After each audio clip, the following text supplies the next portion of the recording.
Hello, in this video, I'll talk about multi-threading in Android.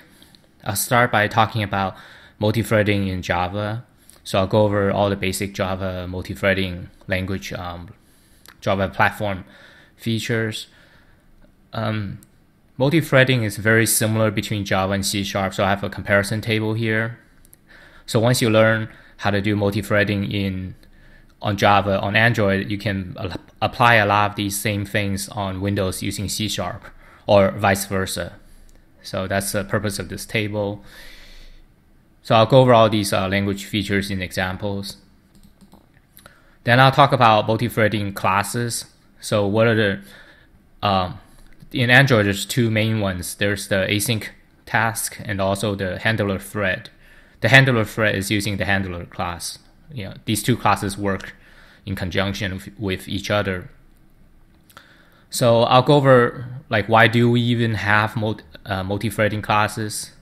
So if you understand the motivation behind these classes, you can that goes a long way to understanding the classes themselves.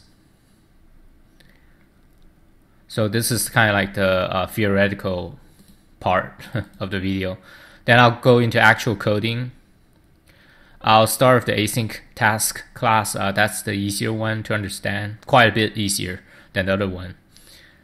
I'll use an example where two numbers are being added in the background thread, and so of course it's going to be added very slowly. So there's a progress bar here, and there's a cancel button. So that's usually what you do. You have something that takes a while to do, so you don't want to lock up the GUI, so you do it in the background, right, like this.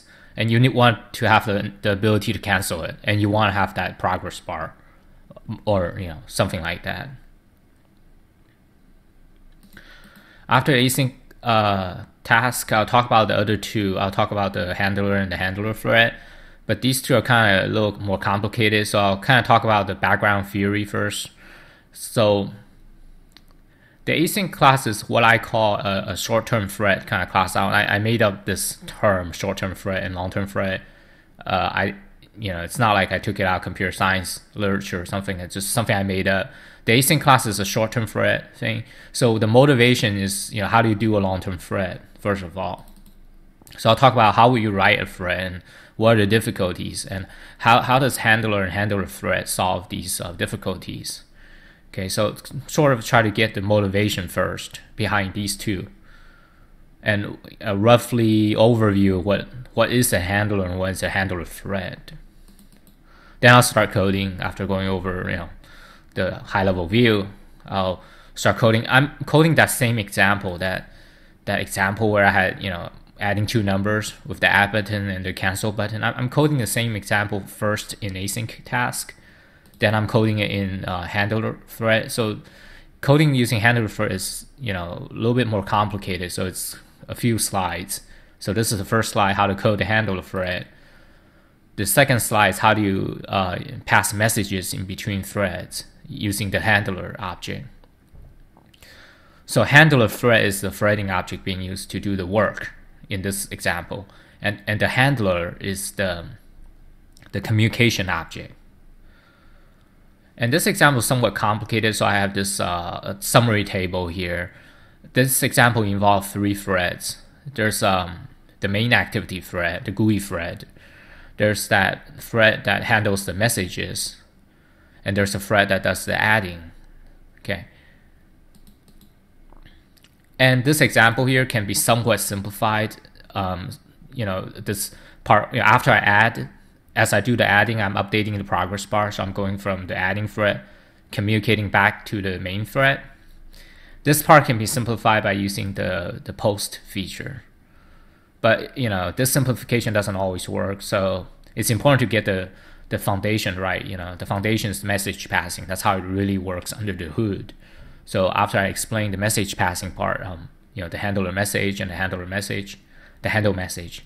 So in this part, I'm using handle message, the message passing feature. After I get through the message passing feature, I can talk about this other feature, the post feature. So this is actually built on top of the message passing feature, but it's kind of convenient, so I want to cover that as well. Okay, so that's the summary of what's going to be covered in this video.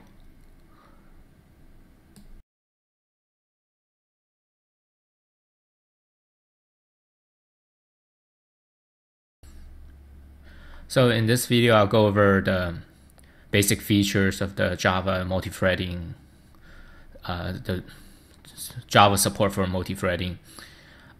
For this video, I'll start on the thread object and I'll go up through the join method. So it covers from here to here.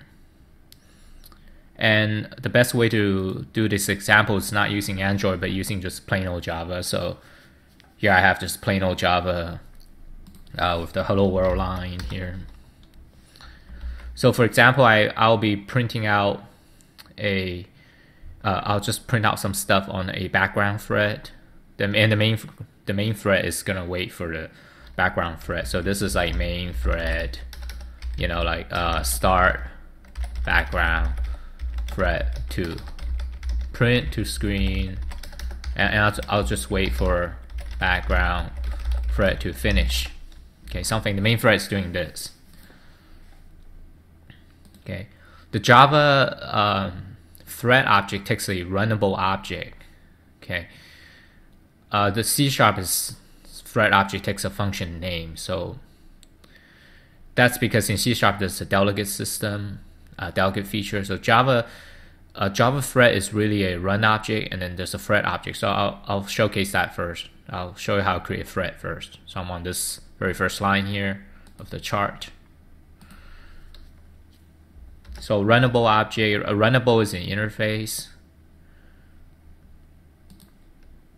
It's an interface with like one function, with a run function. So you can, it only has one function. So when the thread object is started, it's gonna run this run function. So I'll just write the code. Lack of a better name, I'll call it my runnable.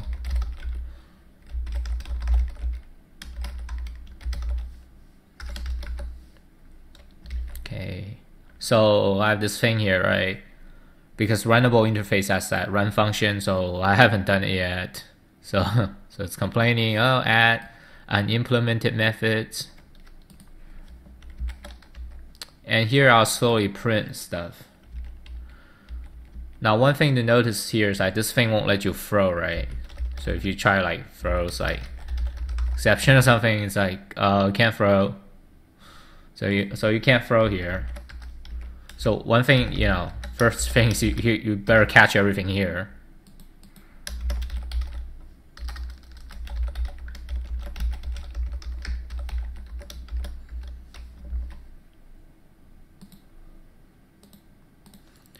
So I have to catch. So very first thing I'll do is just show you how to create the thread. So I guess I'll just print out something. I don't have that print statement anymore, huh?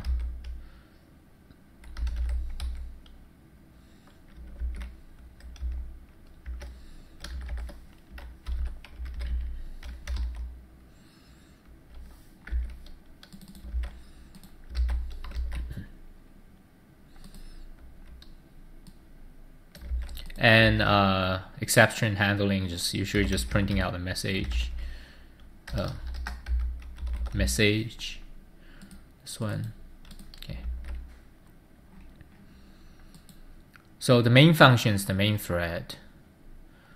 To create a new thread, thread T, right? Now the new thread is going to take the runnable object. Oh, it's actually blank. So I'm over here, I'm looking at the thread constructors. Yeah, there is a default constructor, but the one I'll be using is this one. This is a thread name. It's kind of important too. So, but I'll be using the set name instead of the thread name.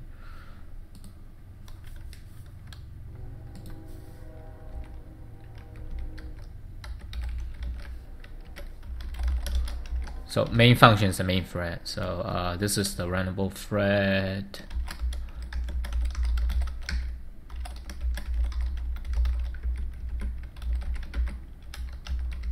So like this, runnable goes in here. So a thread is kind of like two objects. The actual class that's doing the work here, with the run function, and some kind of wrapper. The thread object is like a wrapper around this guy who's doing the real work. And just for some compare and contrast, it's a little different on Windows. Windows, they let you take a function name, so you don't have to create a class, right? Because this thing here, the runnable thing, is basically it's a function. I mean, wrapped inside class, because they can't take, you can't pass functions around in Java. So, but in C++ or C#, C++ lets you pass function pointers around, and C# has the delegate system. So those two, in those languages, thread is actually, the thread is like one class. Where in this case, thread is actually two things. It's your runnable, your running thing, and this thread is a wrapper. Okay, so start background thread. It's the start. I'm going over here already. Okay, so set name. Let's also set the name. So this gives the thread a name. That's useful in the debugger. Okay, so in this example, there's only two threads. The main function is one thread, and this is the background thread. Thread T is the only other thread, so only two threads. So you don't really need the name that much, but on some GUI platforms like in Windows C#, you can have like a lot of threads spawned by the Windows, spawned by the OS. So, to identify your own thread, you need to give it a name, like my background thread. So I'll step through this in the debugger. And then you see only two threads, but this name tells you like, which thread is the background thread, which thread is the main thread. The main thread will have a name of main, so I don't need to name it. T.start, waiting for a thread to finish is called a join function. Just picture as execution joining together. So I have a chart for that. So I made up this little chart of what's going on. So I have this chart, the thread, up to the point that I call thread.start. There's only one thread, and after I call thread.start, there's two branches of execution. And after this finishes, it merges into one branch of execution again. So the way I remember, the way that join makes sense to me is that join means joining two different paths of execution. These two paths will join together into one path again. So that's what join means. Okay. I always had problem with that word. I had problem with that word originally when I first started learning this stuff. Okay, that's why I want to mention it. Join. Okay, so I'll run this example. It's really fast. So usually in threading examples, you do things slowly on purpose just to illustrate the example. So like instead of this, like this happens too fast, right? Too quickly. We want this to happen slowly so you can see progress bars and that sort of thing. So I'm gonna replace this function with a slow print function, like slow. So print, and then I'm gonna write a function slowly printing it out. I'm also gonna call this function from the main thread later on, so that's why for right now I can make it okay. For right now I'll make it private. Later on it's gonna be public in a later example.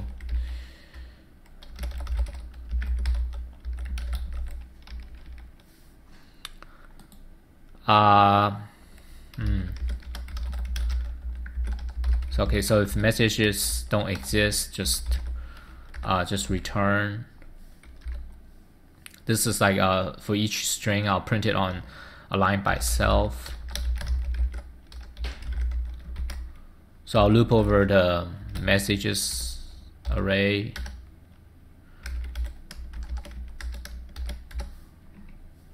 So I'm on ith message currently, And also for each line, I'll print it out slowly too. So I'll print out each character slowly.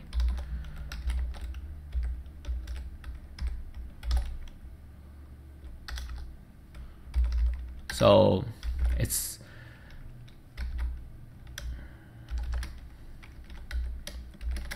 so in the inner loop, I'm on the I've message Jave character. Okay. J is gonna be 0 to the length.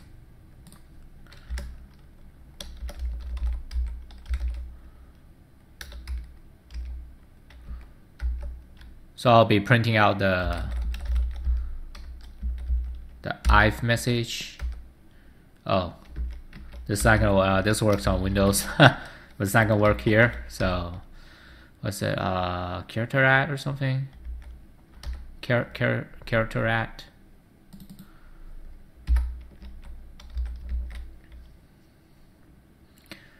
Okay, and because I'm printing out slowly, I'll put some kind of pause here, right? How long? I guess. So this thing can throw an exception because it can be interrupted. That interrupted exception thing, this is actually how you exit a thread. So this actually ties into this interrupt topic, in the next segment. So, but for now, I'll just, right. So whatever exception is going to be thrown out here is going to be caught here. So that's how I'm going to take care of it right now. So this is the if line, Jave character. So after printing out this line, I'm printing out one character at a time with a sleep in between letters. So I'll print out the new line here.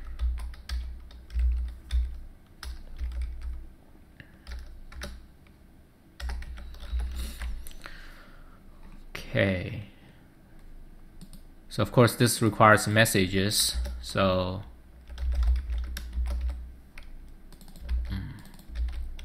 I'm gonna have a constructor that's gonna pass in messages.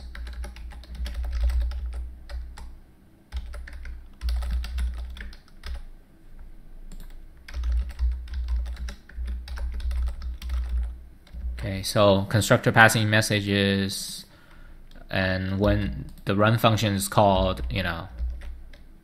messages here. So it's just like before, except when I'm constructing this, I need to pass in messages like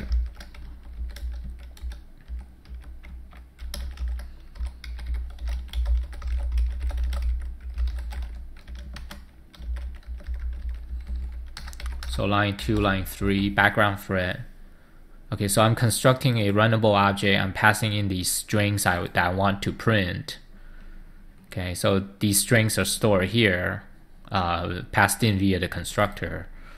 And when a thread is started, it's going to call the run function. It's going to call the run function, and it's going to slowly print out, the messages. Okay, so that's.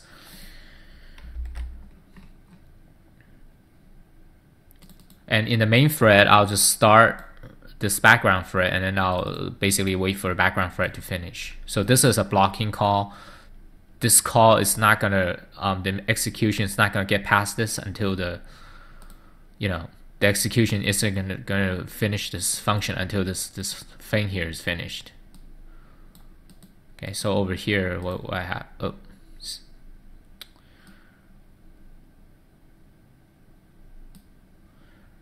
fix.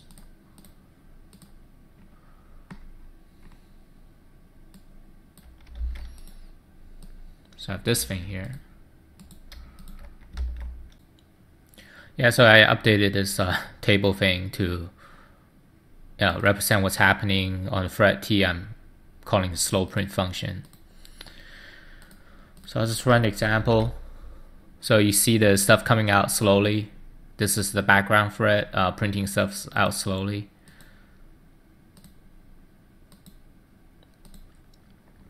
But the foreground thread is blocked here, so it's still waiting for it to join. So Next, I'm gonna step through this to show you the set name part. It shows up in the debugger.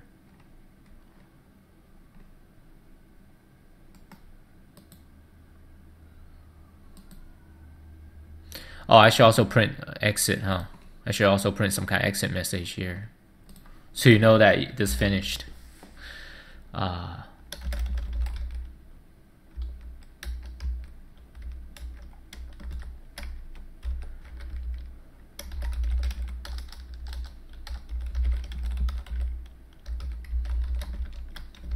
Okay.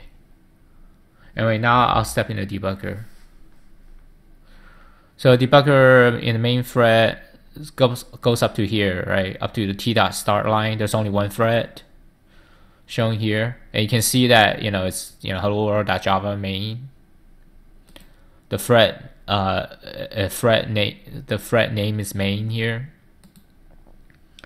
So I'm gonna step over this. In the instant I do that, so I have two threads. So you have a main thread and you have this my background thread, because I gave it this name when I created the thread, right? Oh no, actually right after I created a thread, I use set name to give it a name. And like I mentioned before, in this case you can tell which one's which. There's only two threads, but when you're debugging GUIs, when you're running GUIs, there could be a lot of threads depending on your GUI platform. Okay, so I'll just step over again. So this one's stuck. So at t.join, it's gonna be stuck at t.join for a long time. So this one is gonna incrementing. So this one's incrementing. This one, this one's stuck at t.join. Double click here. So this one is the one that's moving. So it's moving. Oh, you go to the debug tab to get back here. So you see this is a line number that's changing. This one is still stuck there. So this one's gonna be stuck there until this one finishes. So let me just put out this breakpoint at the very end. Just run it, I guess. Would that work? No. Okay. So I didn't break it. So this one keeps on going. So the main thread is stuck here until the background thread is done. So it should be done in a little bit more. Just a moment. Okay, so now this is done. Now it's done, so we're at line 23. So now I can step over this, because the background thread is done. Okay. And this is the last line, right? Print out. Just past t.join. Okay, so that's my example for how to create a thread, set name, so you can identify your thread inside the debugger. Start function to start a thread, join function to wait for a thread to finish. Okay.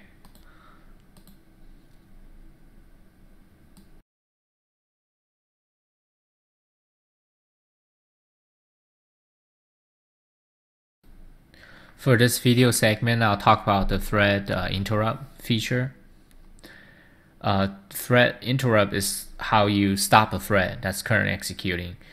So in this example that I have so far, I've been printing stuff out in the background, but the function, the t.join function, is not going to continue until this whole thing is over, right? So t.join waits for the background thread to finish. So the interrupt will stop the background thread.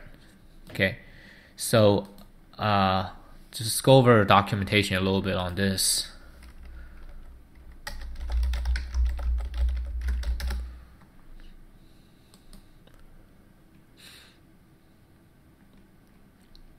So this documentation here, taken from Java documentation, it tells you what happens when thread interrupt is called.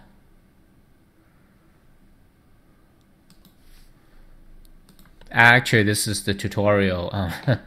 So I click on this link here. So this is the reference here. The tutorial is like more details and goes over more verbals in a slower manner. So I'll just read the reference and try to explain that. When you call thread.interrupt, it's going to generate an exception in a variety of wait functions. So in this example, I have a wait function here. I have this thing here that's waiting for 300 milliseconds.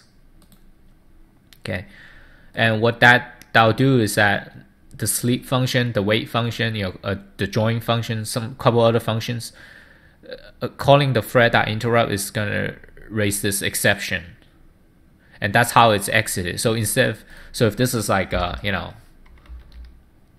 3,000 would be 3 seconds, right? So 30,000 would be like 30 seconds. Okay, so if this thing is waiting for 30 seconds, externally I can call thread.interrupt, and then this thing will exit with an exception. Okay, so that's how it works. It generates an exception inside of these wait functions, these blocking functions like t.join. It generates an exception and then forces them to exit. So that's one exception. There's another exception, when you're doing a file, when you're reading from a file and your thread is waiting for your file IO, it's going to generate this other exception, close by interrupt exception. Okay, so going back here, notice how I had this exception catching. Okay, so when I see an exception, normally I say error, except that if you're using interrupt. Okay, so let me trigger this first. So in the main thread, I started the thread, I wait for the thread to join, but I'm gonna call this now, but I'll give some time, right?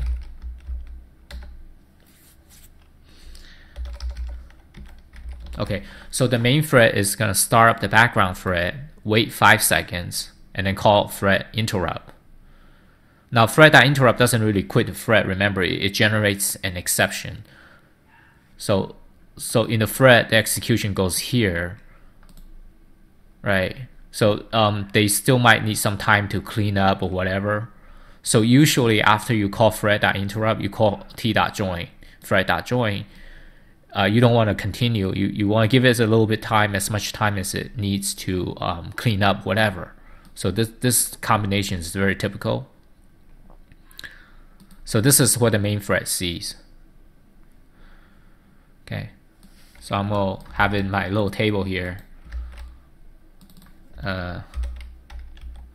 So the main thread is gonna pause for 5 seconds, and then it's gonna kill off this thread using interrupt, but it's gonna still call thread.join to give it time to finish. So I think that's the important point, that interrupt doesn't immediately it doesn't really kill off the thread. It's not the kill function from the system, like the system programming. It generates an exception, and it's the same thing in C#. The abort, thread.abort does not immediately abort the thread. It creates an exception inside of the thread, forcing the thread to go here. Now, it's gonna be what's that interrupt exception thing? Interrupt exception. Okay, so in your exception handling logic, you need to make it like a special case, because this is not an error. Usually, it's just the user canceling whatever it is that you're doing. It's not really an error, right? Errors like here, right? Error handling here. This is not an error. So usually you have some kind of finally block for cleanup here. Cleanup here. I'm not going to code anything in these, cancellation here.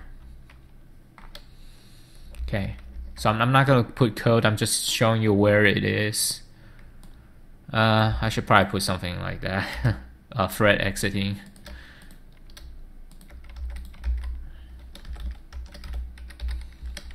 I'll just do this example.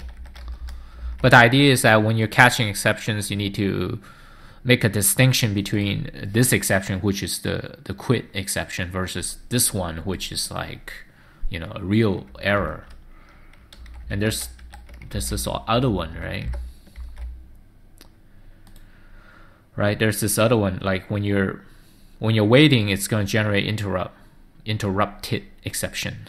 Okay, when you're doing IO, it's this other thing. And if you just copy it, I don't think this would work.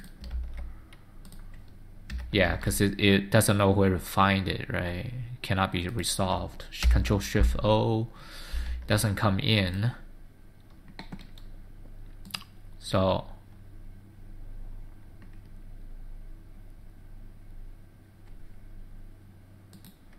apparently I copied the wrong one. It's this one. It's a channel. I need to read it. Okay. I don't think it brings it in. Yeah, because this one's, oh, it brought it in. Oh, it's this one. Yeah, okay.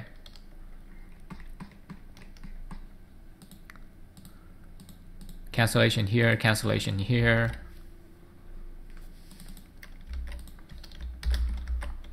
I'm just putting this in for completeness because nowhere I'm using a file, right? So this is not going to happen in this example, but I'm putting all the stuff in here for completeness. Okay.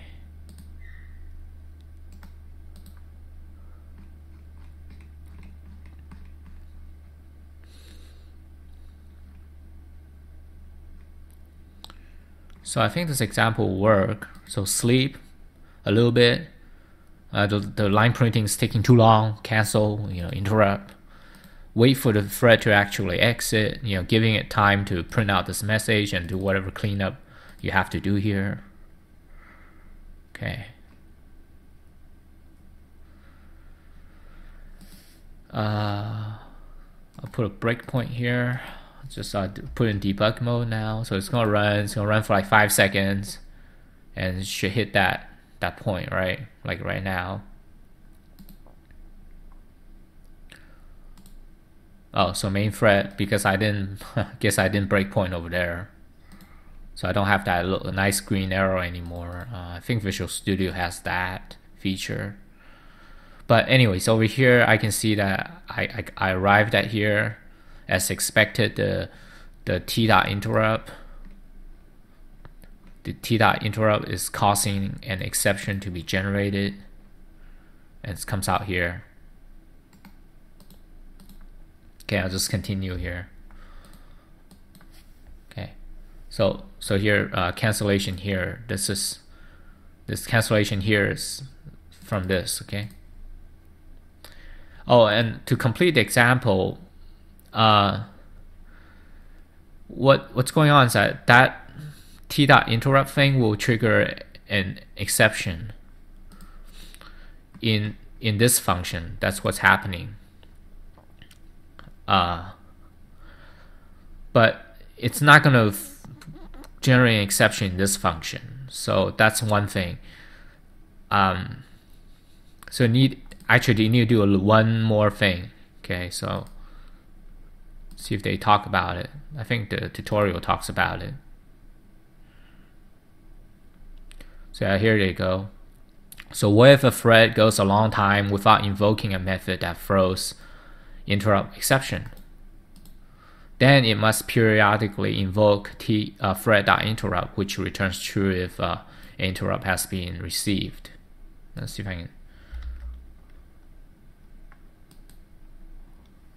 Okay, so you have to poll it. You know, if you don't have something here, like, you know, in this example it works because of this thing. This thing is throwing, you know, the exception. But for completeness, you also, in case, you know, if this function, if there's like sleep, like 2 or whatever, that doesn't throw the exception, you need to use that. Oh, that thread that interrupted.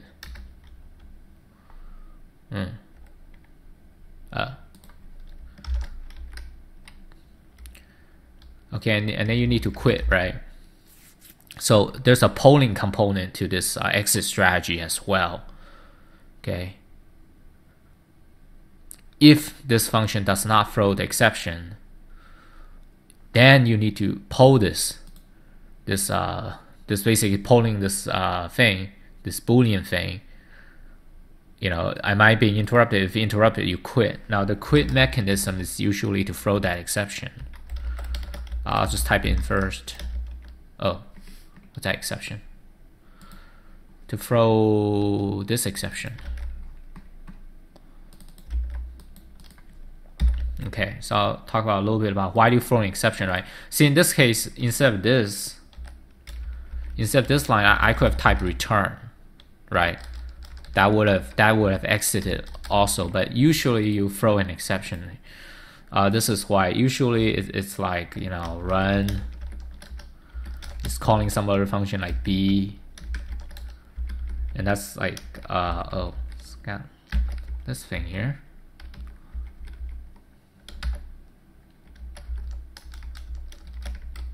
Like C.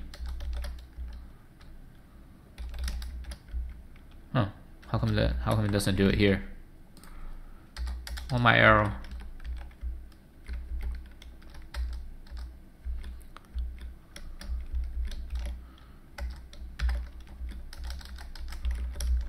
So usually in a real program, something like, you know, you have some top level function calls, another function calls another function, and so on. So the way to exit all the way to the top usually is to throw that exception. Okay. And if you ever catch this exception, like, you know, if okay, so D is gonna quit. See, if I simply use return, right, it's just gonna go back here. It's not gonna go exit all the way. That's why inside D I'm gonna throw that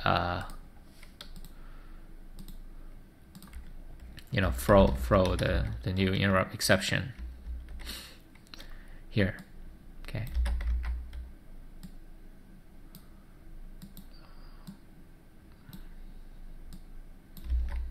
Oh well. Okay. So that's why I throw an exception in the function to quit, because that will bring me all the way out. Now if somebody in between, like in the middle, like B catches this exception, B should, you know, rethrow the exception to, you know, exit. Okay, so that's what I'm trying to say here. To make this interrupt mechanism always work, you also should be polling this, and then, you know, exit. This is like your quit flag, basically.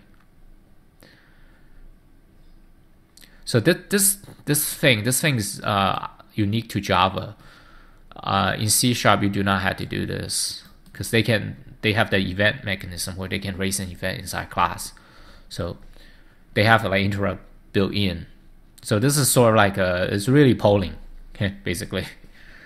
And I don't know for sure. I suspect this function basically is polling this somehow. So that's the official word on how do you stop a thread, how do you support interrupt, right? You catch the exception. But what they didn't mention is that, you know, this tutorial didn't mention is that there's actually two exceptions to catch: the interrupted exception from these wait functions, and this close by interrupt exception from the file handling. Okay. And then to complete the support, you need to poll it. So I already run it before, it already works. So just run it again. It's doing the same thing. Stop. Okay, there, stops.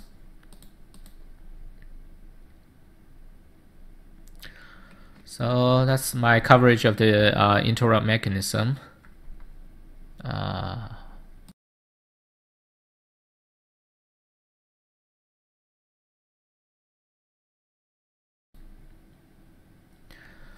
So in this video segment, I'll talk about the synchronized language construct. So in this example, I've been printing out to the screen. Okay, let me get rid of that interrupt thing. Now I want to, you know, print out the whole thing now. So in this basic example, only the background thread is printing to the screen. So the screen it's being used by the background thread only. Now with both the main thread and the background thread is both using the same resource, if they're both using this the screen, so this is like it might be chaotic, right? So what I'm saying is I'm gonna make this slow print thing public now. Okay, I'm gonna start the background thread to print to screen, but also now in this new example, the foreground thread, the main thread, will also print to screen. Right, I made this slow print thing, I just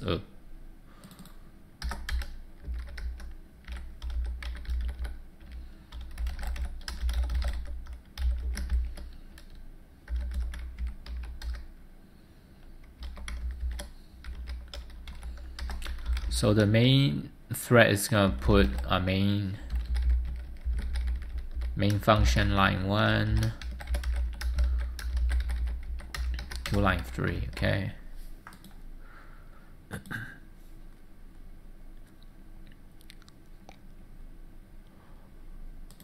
So it's like this.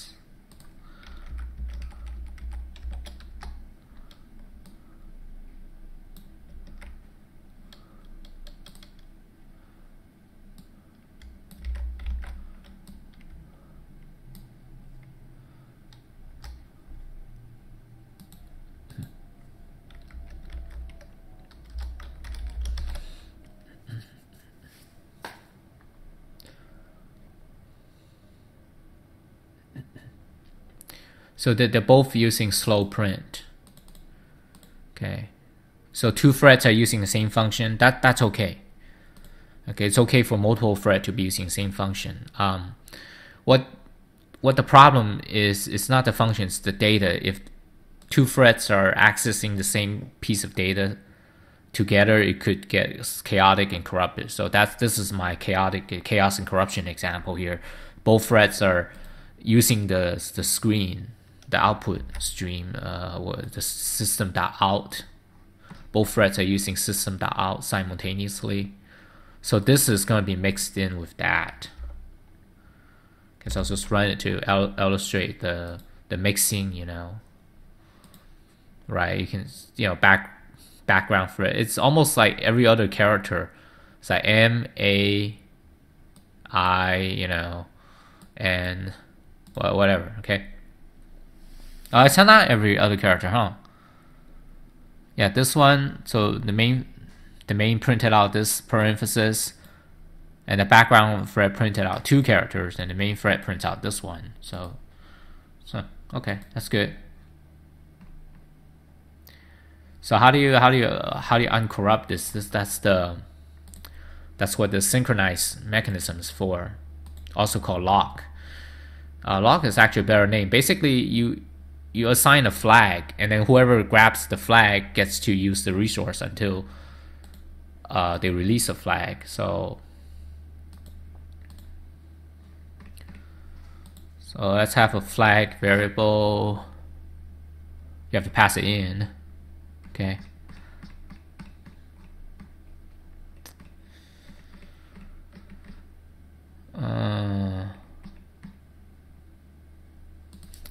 Let me have this.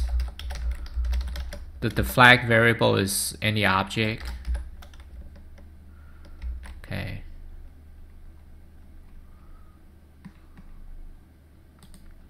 So here I want to print out the whole line and then relinquish the flag, right?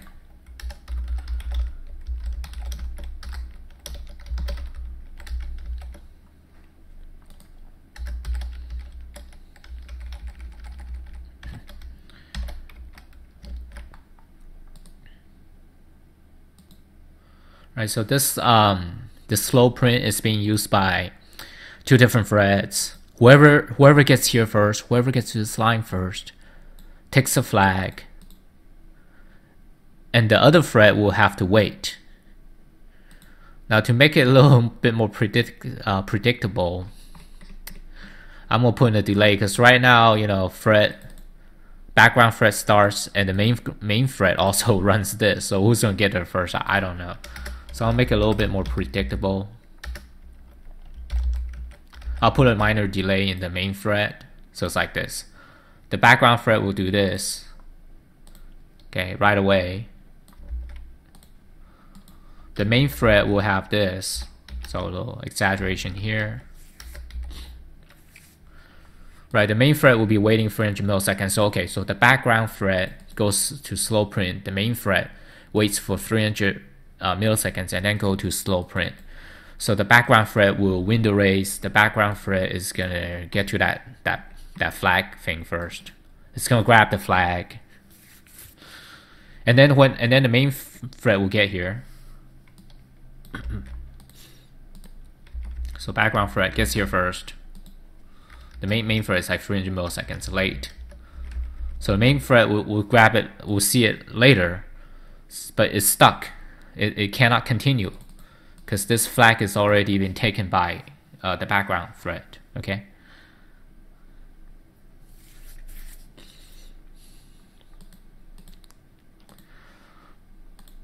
Now, in order for this mechanism to work, this variable has to be the same for both threads. Now, in this case, that is true in this code right now because this is a member variable of this. There's only one flag variable. Oh, it actually has to exist, right? So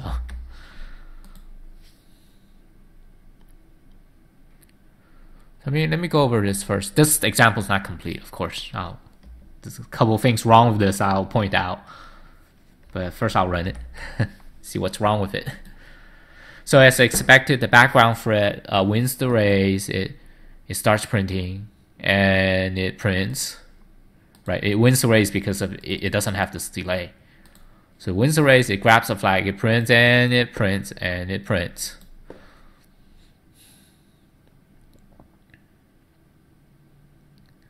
And then the main thread comes in print. So so this doesn't seem fair, right? The background thread is like hogging up the whole thing. Right?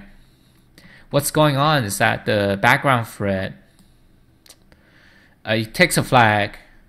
So at the end of this block, okay, let me just emphasize a little bit here.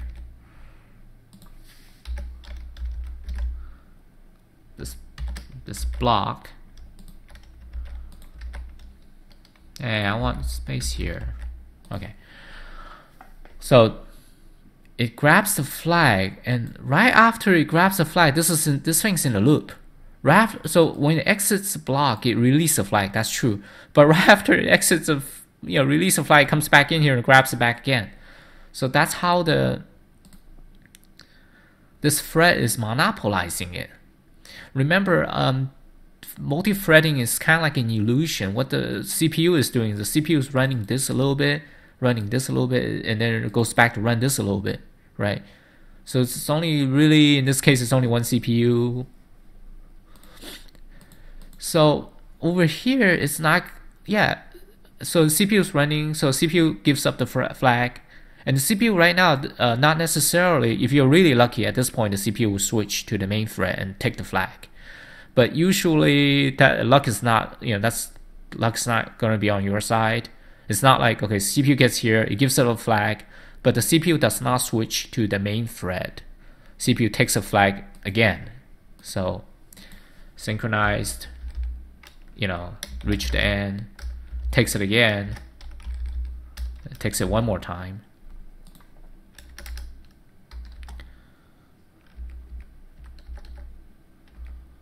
Right, something like this.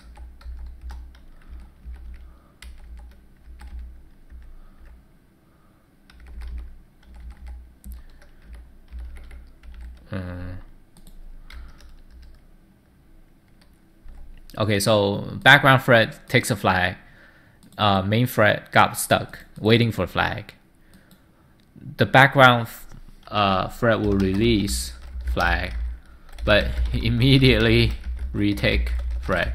And the CPU, unless the CPU switch out at exactly the right moment, the background thread will keep the flag indefinitely in this system. So it waits and waits and finally starts to print.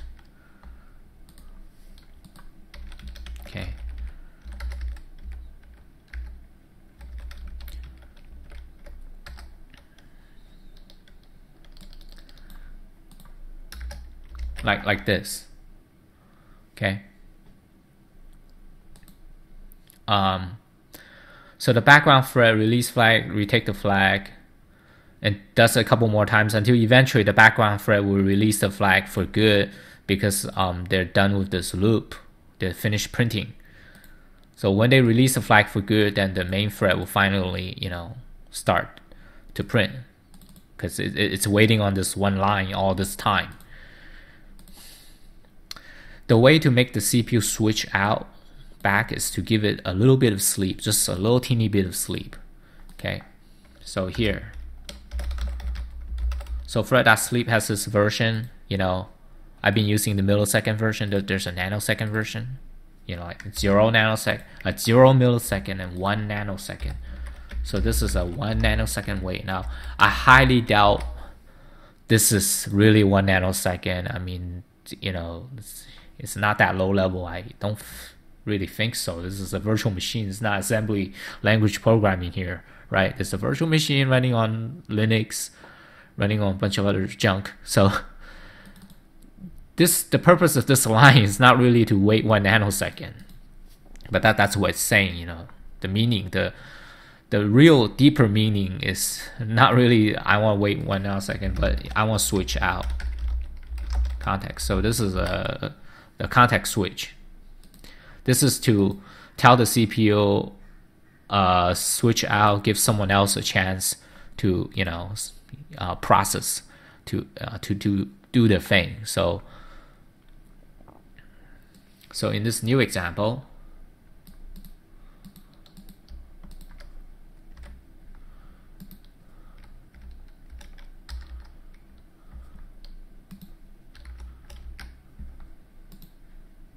it's like the release flag okay, do a context. So release flag, sleep 1 nanosecond. The true meaning of sleeping 1 nanosecond is to do a context switch. So this context switch is terminology you find in I don't know, like RTOS books or OS books or whatever. The true meaning is to do a context switch and give someone else a chance to use the flag. Okay. I shouldn't say finally, right? Start to print. So in this, I added this one line, right? 1 nanosecond wait, switch out, and then this is allow the main thread will start printing. Okay, so it won't be like right now. It's like background thread monopolizing the whole thing. Okay, so it's gonna be interleaved, or so I hope. So I run it.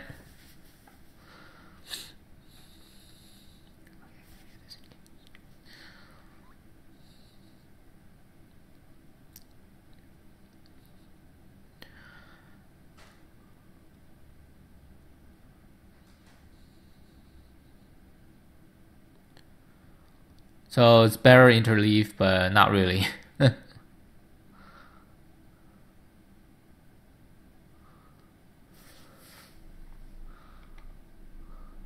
Right, at least no one's monopolizing the whole thing anymore, right?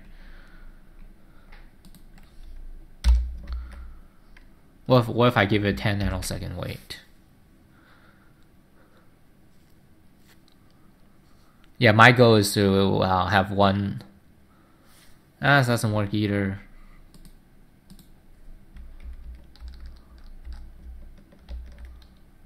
Okay, so the problem is this. Made a mistake here. This has to be flag is not released yet. Okay. Oh, okay. That didn't work. Oh wait. Kill. I get the message.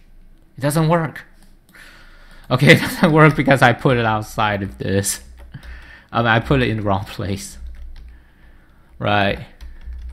Let's write a comment here. End of.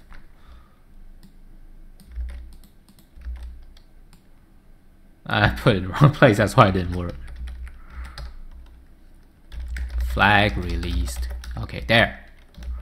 Okay, it's not working because I've sleeping when the flag is still under control.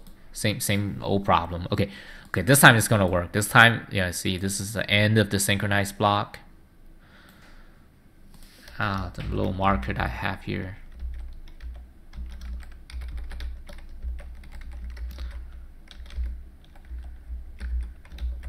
Okay, so this is the end of the synchronized block. Little marker here didn't protect me. Made me do the wrong thing anyways. I still did the wrong thing. Okay, so now hopefully I did the right thing. So at this point the flag is released. Now you do the 1 nanosecond wait. Now you do the context switch.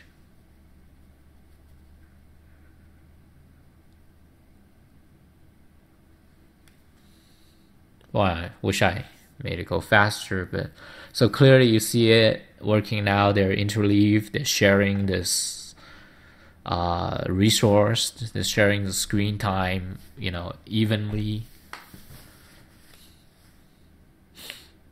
You know, one line, each thread gets to print one line. Okay.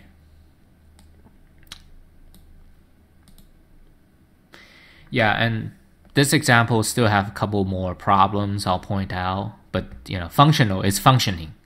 Okay, well, it seems to be functioning. In this case, I'm using the same function to the 2 threads are using the same function, so I get away with this object here.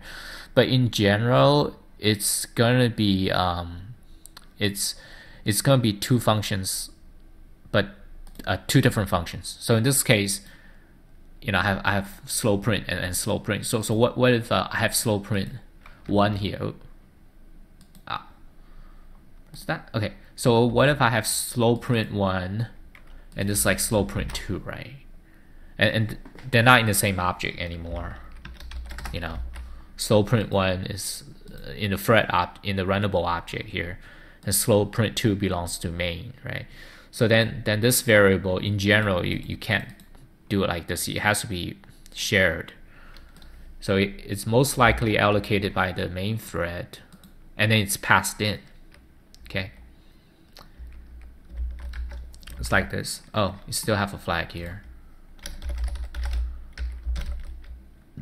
But the flag will be passed in.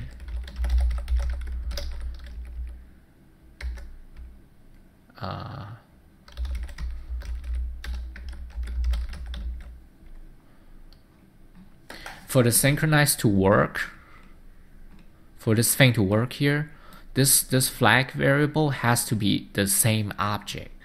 So basically you allocate the object 1 time, and then you pass it to whoever that needs the flag. Okay. So I'm allocating it in main, I'm passing it in when I construct a runnable. So runnable uses this flag, main uses that flag. And then whenever they need to access the same resource, you know, lock, you know, and prevent the other thread from accessing the resource, use this synchronized thing to lock out the other guy. Okay, so that's one issue. The other issue is that you shouldn't really do this, because then you forget about it. Okay, because this looks like a normal member variable. You know, it doesn't look special. So in this case, it's okay, but in general, the function is really complicated. You have a lot of variables. So usually, there's a separate class for this thing. Usually, what I do is like shared, or I call it shared data or something, or shared. And the resources that are shared is in this thing. Okay. So going back to this now. This other way to do this is to, you know, right now I'm dedicating a flag variable. The other way to do this is to lock. You know, a lock is the C# term, to synchronize on the resource that you're using. So in this example, it's going to be like this. Okay. Okay. So everybody synchronize on this. All right. Like if you have if you're sharing a data structure called my data structure. Right. The idea is this, okay? If you're sharing a data structure between 2 threads, you should the convention is to get a lock, use that data structure, the reference to that data structure as a flag, and then access the data structure inside this block. So in this case, following this convention, I might try something like this. I'm using system.out here. So I'm gonna synchronize, I'm using this as a flag variable. And that way, if everybody else is doing this, then there's no problem. Now, this doesn't work. This is not a good idea in this case. The reason is that this is like a global variable. Anybody, anywhere can get access to this. So, and you don't know what they're doing. So just don't do this. Don't use system variables. Don't use global variables. Right? You use flags that have limited visibility. So that's why the flag is used. So just to point out that usually what goes in here is the resource that you're accessing, is the data structure that you're accessing. Okay, that's typically the flag variable. Now, so something like this, right? Flag.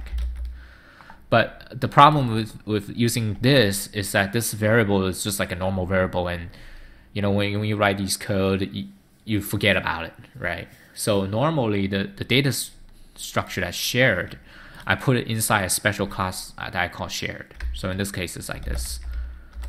I'll call it system out. Okay. Right. The reason is because I'll call it system out. I'll allocate 1 too. Okay.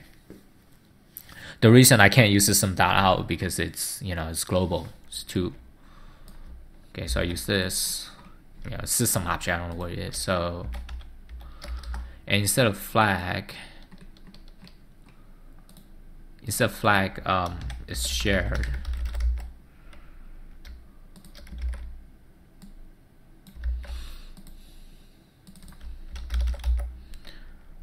So this is a way to make sure that to remind myself to do locks. Okay.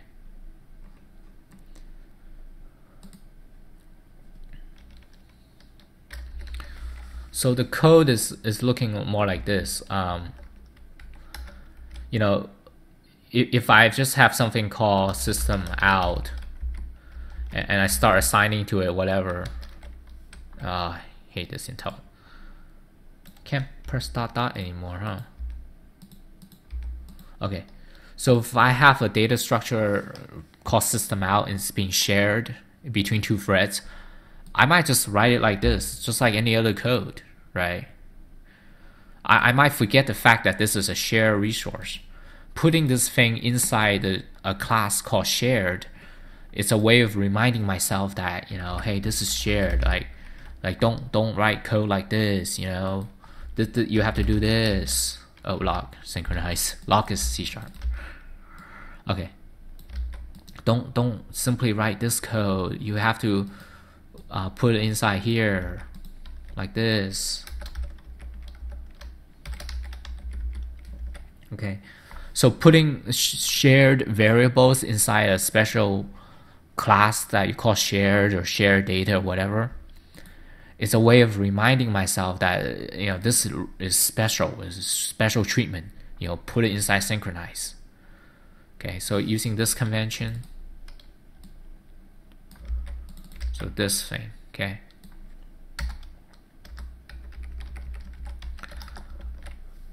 Right.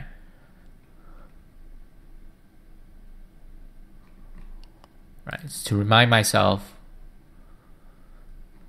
Well, in this case, there's no reminder because I'm accessing system.out.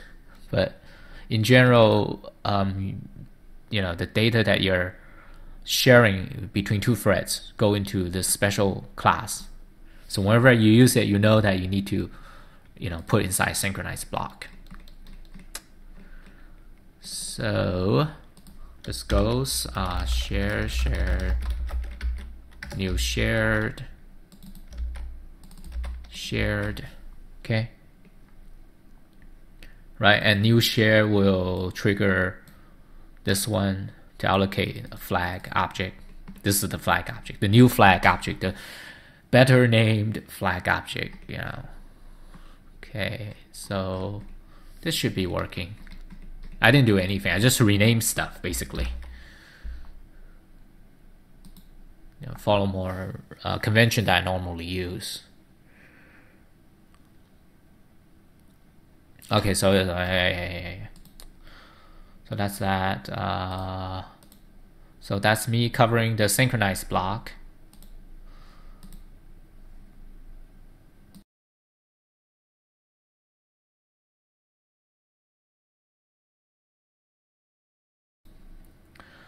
Okay, for this video segment, I'll talk about the volatile feature. The volatile keyword, or also feature, is the language features present in both C# and Java. And I think the explanation on the Microsoft site is actually better on, so I'll be using that one, but the meaning is the same. So, and this is kind of a hard thing to present because I'm gonna present an example, but then you don't really need it, right? You don't really need volatile to make it work. So but first I'll go over the example first. You're supposed to use the volatile, but it actually works without it. Okay, so that's what I'm trying to say. So previously I've been using the interrupt feature to quit. There's another way to quit, is to have a quit flag. So all these should be private, huh? No, just realized it.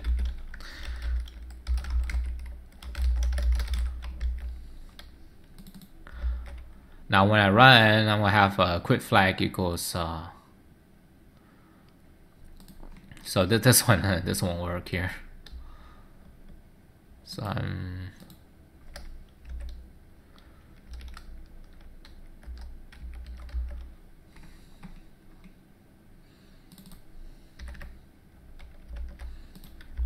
so quit flag equal false. When I run it, I'll also set quit flag equal false. Now externally, I'll set, outside of this class, I'll set quit flag to true. And here I'll use the quit flag to quit. See, so far I've been using the interrupt to quit. But so here's another polling. Quit flag. And like I said, the way to quit is to throw an exception. Return will only bring you up one level in the functional call tree. Throwing an exception will, make you quit, like go all the way up. But in this example, it's only two levels. But so that's my new quit strategy. Okay, using this Boolean variable flag.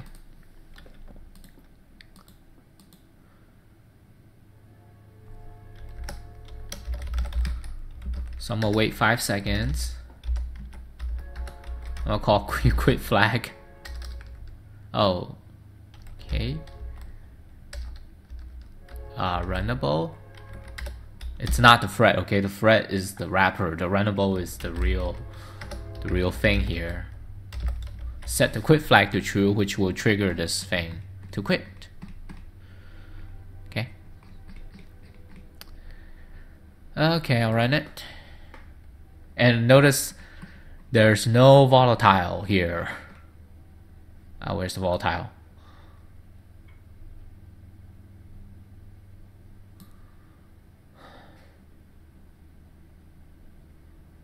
This is supposed to be a volatile, but it's not. Okay.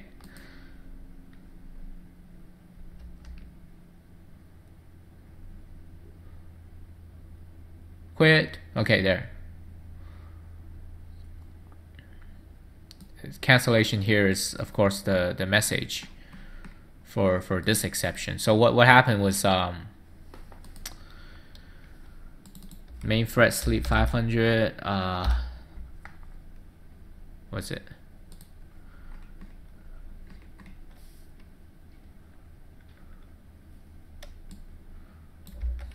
Sleep 5000.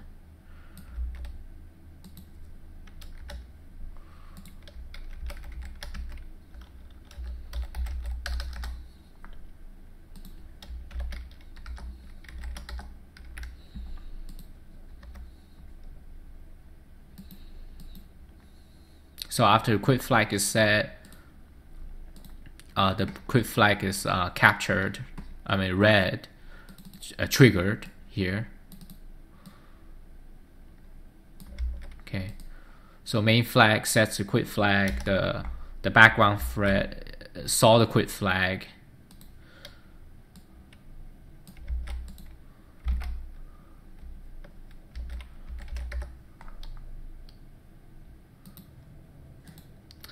And then it throws the exception, and then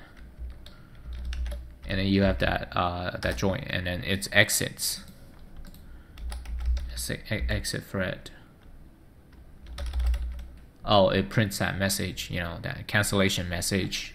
Okay.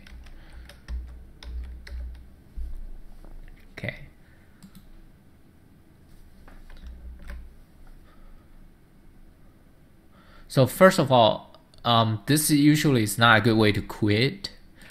This only worked in this instance because this delay is very short. Like if this delay is like like 30 minutes or something instead of 300 milliseconds. If it's like 30 minutes, this quit flag might not be read for like 30 minutes. It's gonna be stuck here, right? Execution doesn't get here. So that's why in general the interrupted mechanism is used to quit threads.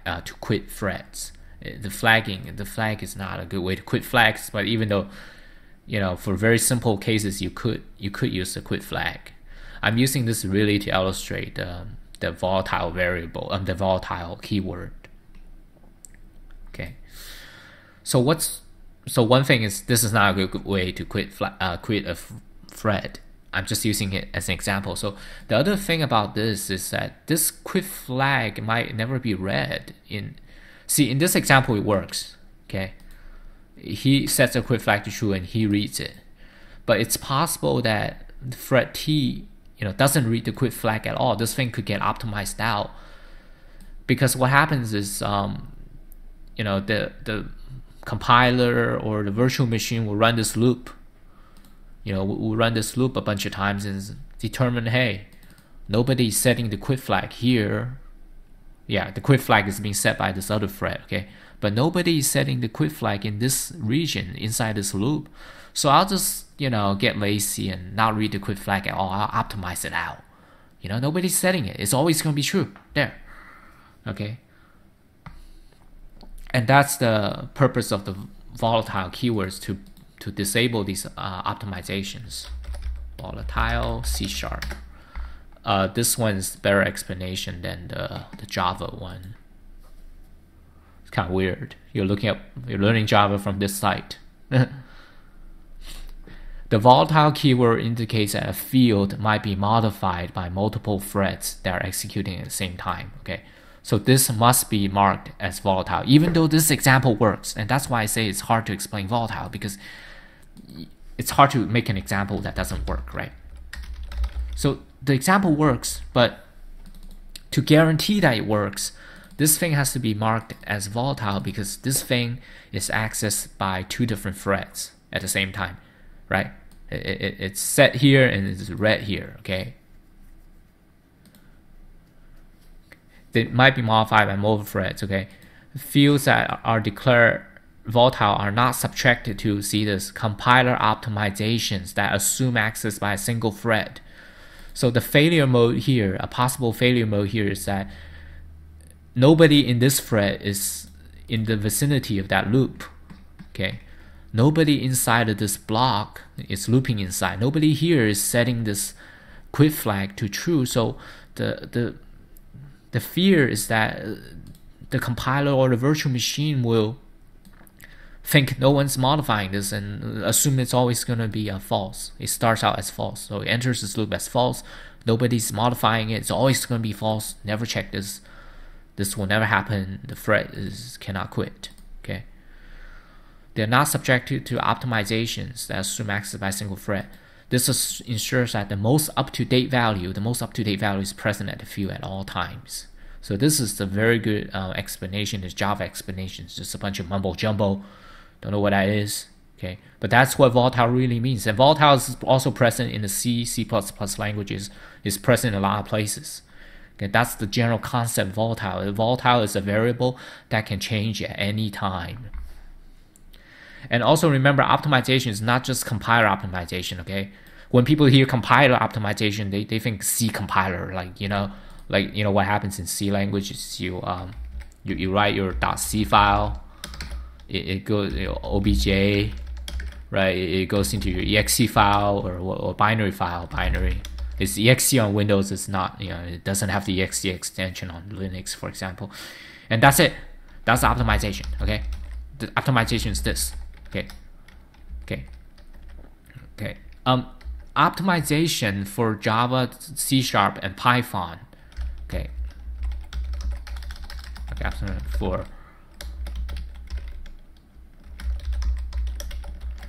this is optimization for C++. Okay. So C++, optimizations. That's it. Okay, optimization means a little different things. Okay, source file to some kind of bytecode. So this is one optimization. Yeah, there's optimization here.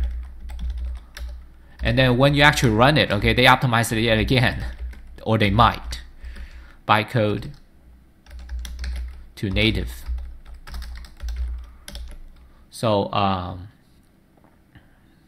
this is called JIT, just-in-time compiler. So you're ARM or x86 most likely, maybe MISP, I don't know. But the idea is that optimization, the so-called optimization for these languages, these higher level languages, there's actually two optimizations. When you compile your code, that's one optimization. When you actually run your code, the virtual machine, the environment that's running the code might apply another set of optimizations. Okay, so don't assume that this thing works here. It's gonna work somewhere else, right? Because the compiler could change, this part could change, and even if you're running the same bytecode, on the same machine, who knows? Maybe tomorrow the new virtual machine is gonna have different optimizations. All right. So to ensure that this kind of scheme always work, these flag variables, always work, you'll have to apply the volatile keyword. Okay. And the alternative is to use that synchronized thing, but this is like a mini version of the synchronized thing, right? It's like one line synchronize. Hey, it doesn't highlight it. Highlight. Oh well, I was hoping this would get highlighted. Oh well, anyways. So this is like a one line, synchronized block. Just think of volatile as like a one line synchronized block. And it's hard to show that why you need it, because every time I have these examples, they always work without the volatile keyword. But officially, by the spec, you should have the volatile keyword to be sure that it actually works. Okay. Yeah, I like this side. This ensures that the most up-to-date value is present in the field at all times, and that's the whole point. Okay. Okay. So that's my coverage of the volatile keyword, and I have to use this because the Java reference doesn't really explain it that well.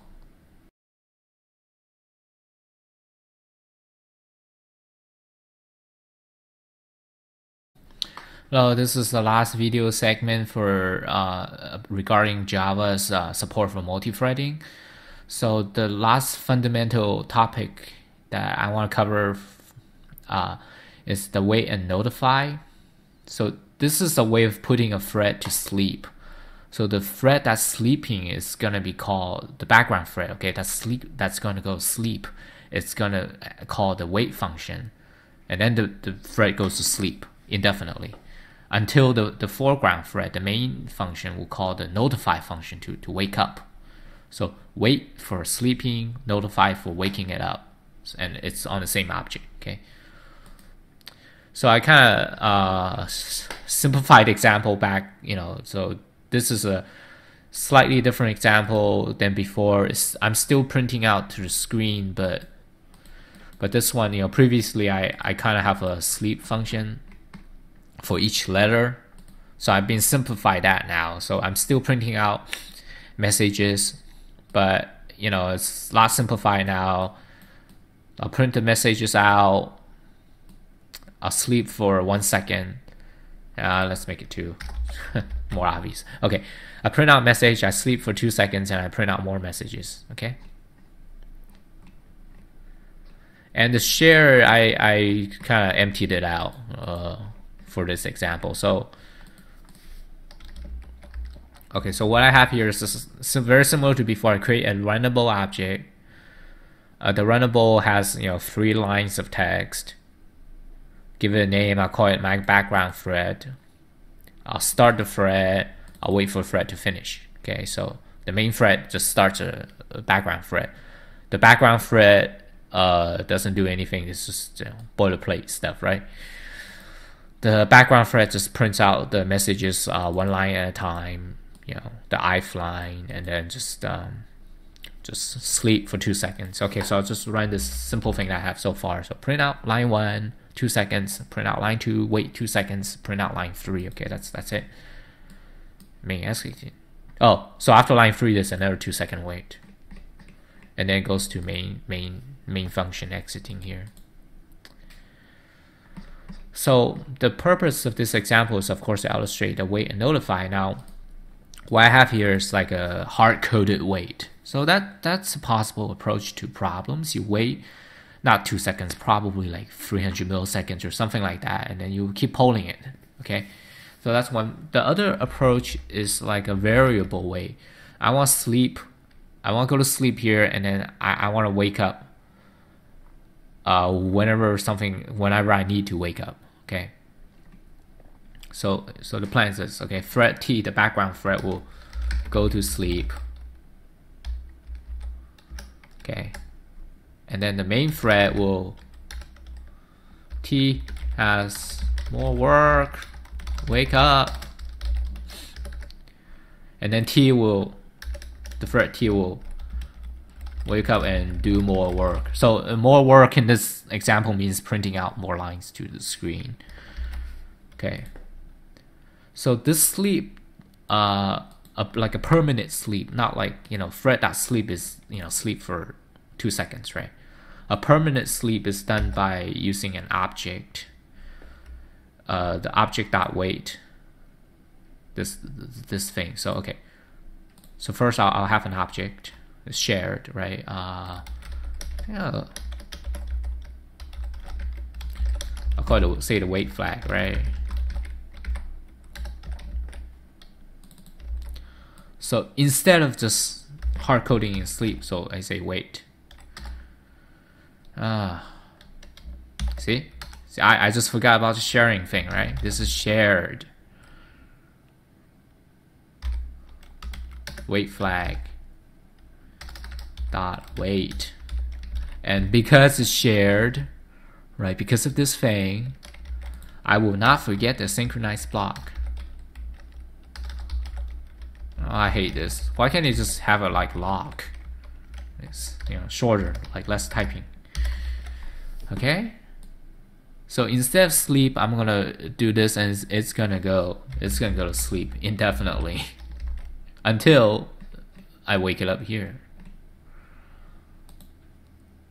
So same thing, like share has that one wait flag thing, and I'm creating it here, but I'm passing it in for here. So both threads, the main thread and the background thread, is pointing to the same copy of share. That's very important. Okay, so I'm gonna start. So T will print out 1 line, then doze off.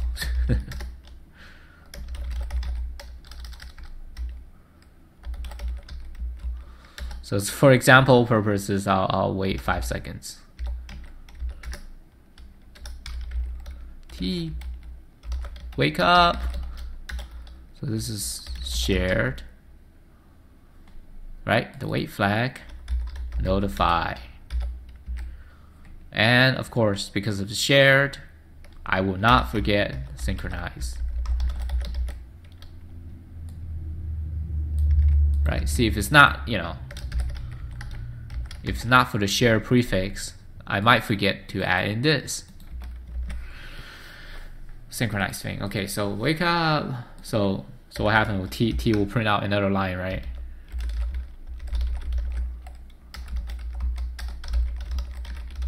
Then goes off again.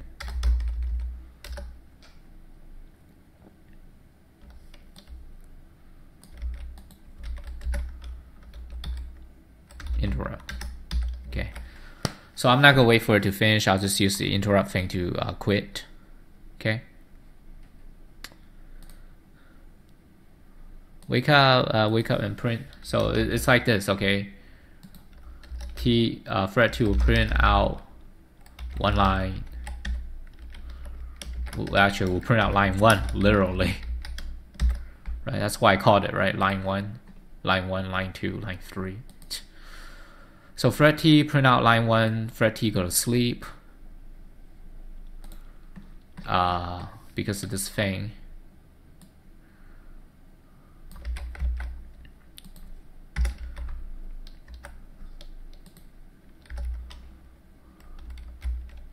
Wait for 500 ms. Okay, whatever. Wake up and wake up by using. It's gonna wake up the thread by using this one, right?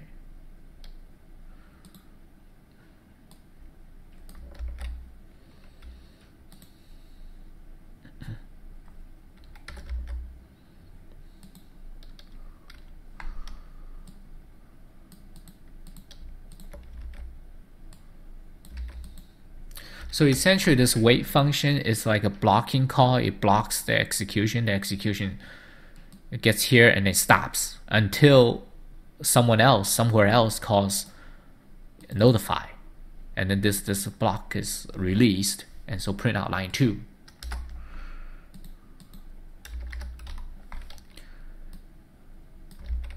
Wait for 5 seconds, T is too lazy.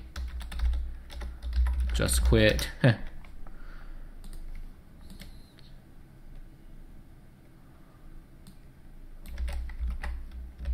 Okay, so this is what's happening. Okay, print one line, go to sleep. Main thread wakes up the background thread. Print out second line. Main thread waits 5,000 milliseconds, 5 seconds, and then quit. Okay, so that's the plan. So print out one line, 5 seconds. Print out second line, 5 seconds, and I'll quit. I'll quit, interrupted, exception, quitting.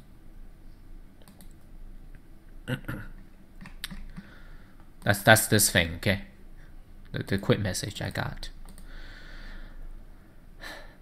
So that's showcasing what wait and notify does. It's a way to put threads to sleep indefinitely until some event happens to wake them up. I would like to point out that under Java, every example I've seen online has the synchronized block. Okay. However, the only difference is under Windows, the object is this auto reset event object. So under Java, it's the fundamental object, the mother of all objects, right? Every object has wait and notify. And under C#, you have a special object for this thing. It's called, it's a kind of event object. So, and because of the specialization of that object, C# does not have to do this block. So C# does not have lock wait objects. They just have this line.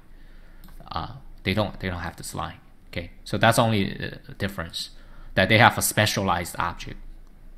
So the code is a little bit cleaner over here, but they have one more object. So okay, so that's the compare and contrast. Okay, that concludes the coverage of the Java platform support for multi-threading.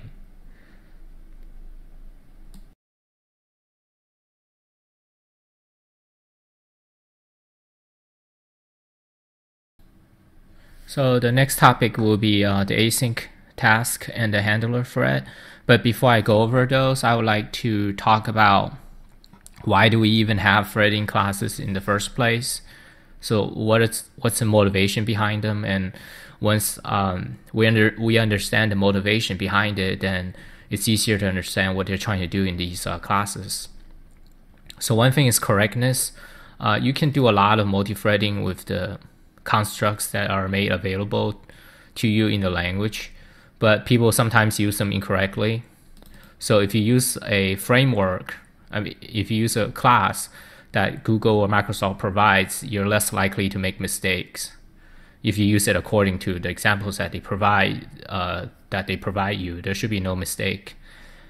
Standardized terminology means that once you use a class like AsyncTask, then you and your coworkers, you and other people are talking, you're using the same words in your documentation and in your communications.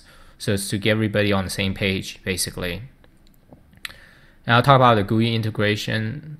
You really need these classes to have a thread work with the GUI, and I'll make a table. I'll talk about why.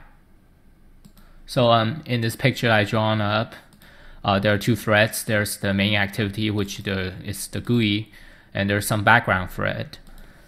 In general, if there's a text view in the GUI, in general you cannot simply just go text view, set text in the background thread. The reason is that you don't have a full control over this text view object. Okay, you can use this synchronized block. You can use this only if you have full control over the object. So if you have your own data structure, like my data structure, right? Set text.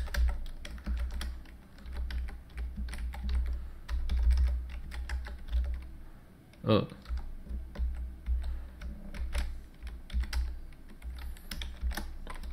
I should just type it in, huh?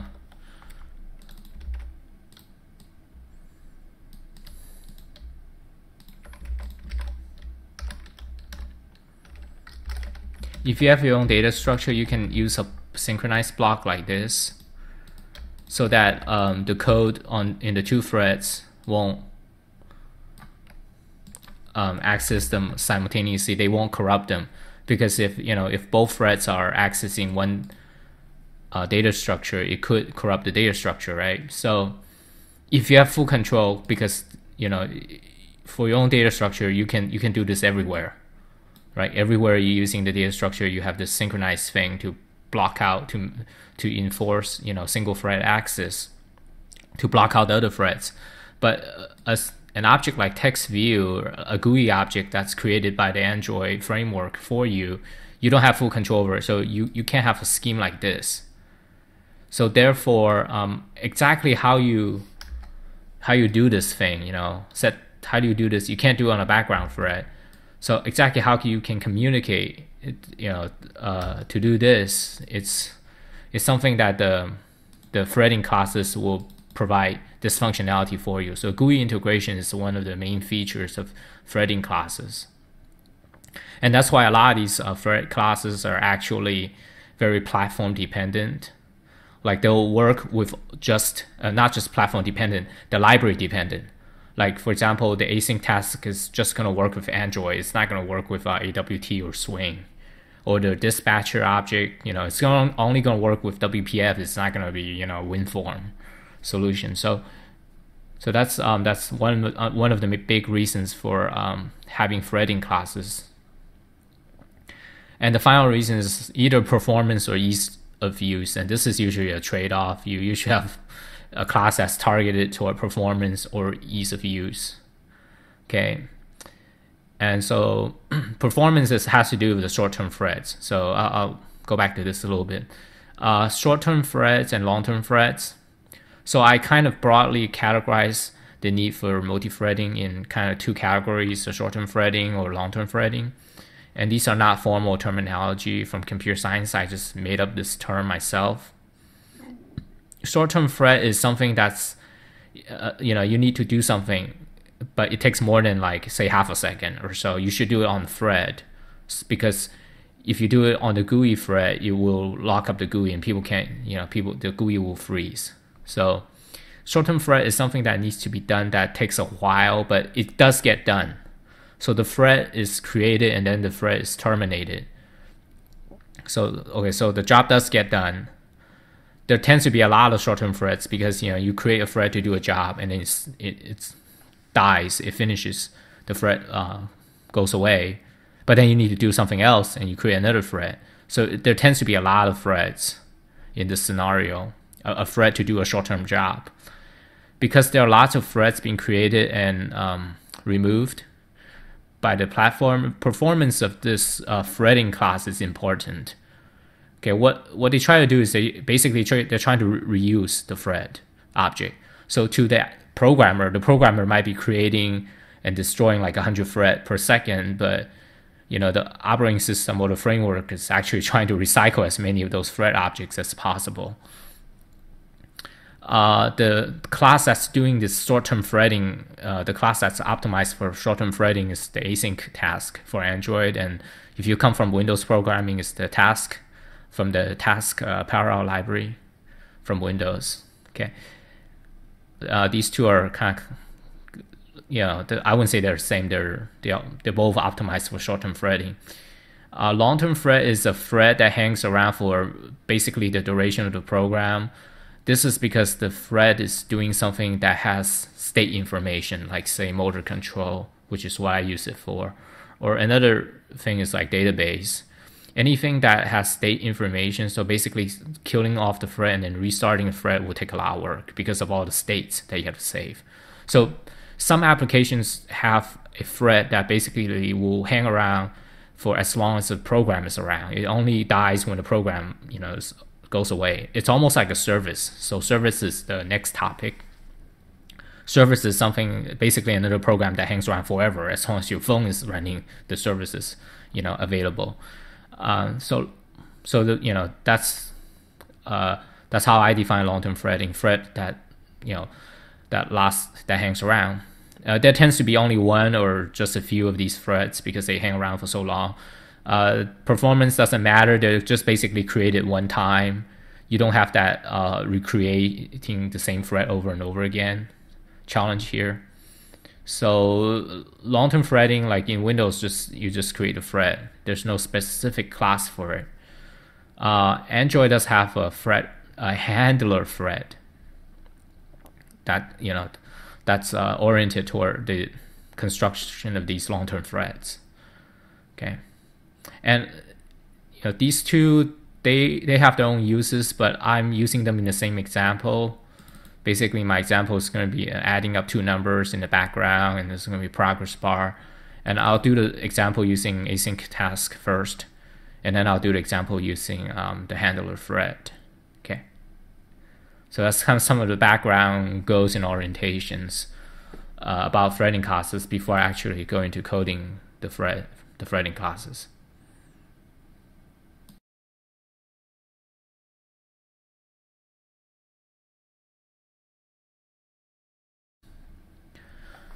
Okay, so now I'll go over how to use the AsyncTask class to do multi-threading in Android.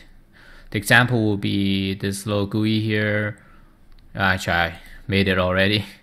Okay, this example has two text boxes for you to enter numbers into them, and click this button to add the numbers. The addition will take a few seconds. It'll happen on a background thread. So this is completely contrived example. No adder will actually take that long, but it's an example. Okay, so and there's a cancel button for canceling the addition, and there's a progress bar to display progress. And it's not noticeable here, but there's actually I have a text view here to show the result. So XML wise, no big deal, just a linear layout. Two text boxes, number 1, number 2, an add button, a cancel button, and a progress bar. Oh, I think in my GUI videos I did not cover a progress bar.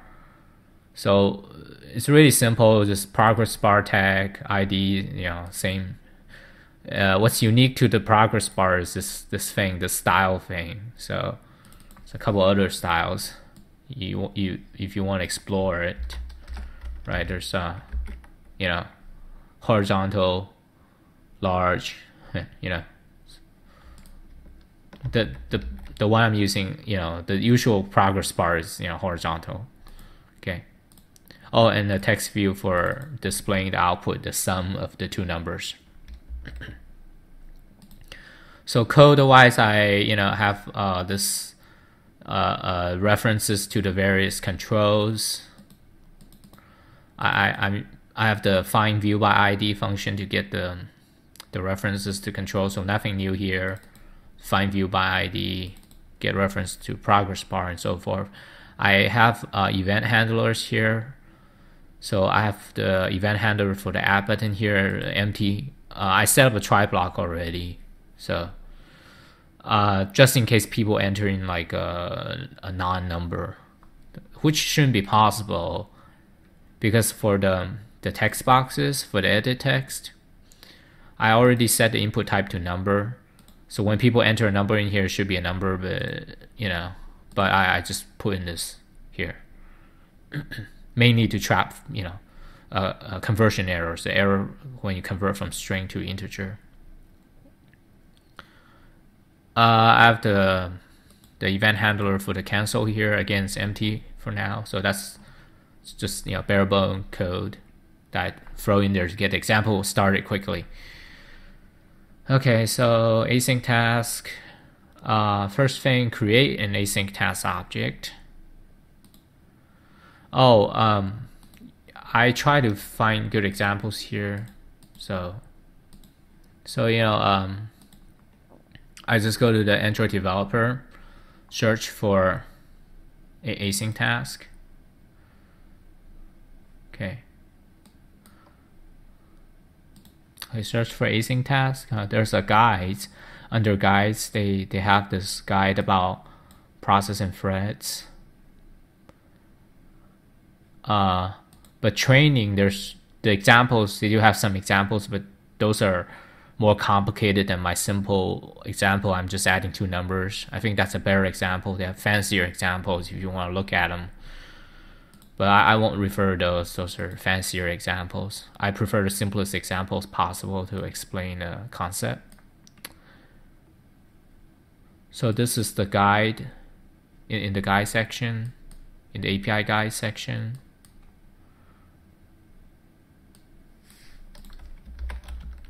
Async. So they have a section on using AsyncTask. A really short example. So what you do to use it is you create your own class that extends AsyncTask. So this AsyncTask class of yours should most likely be an inner class of main activity. That way you can access all these controls directly, right? If it's an external class, then you have to figure out a way to pass it in to the async task class. So class, I guess I'll call it add because I'm adding two numbers.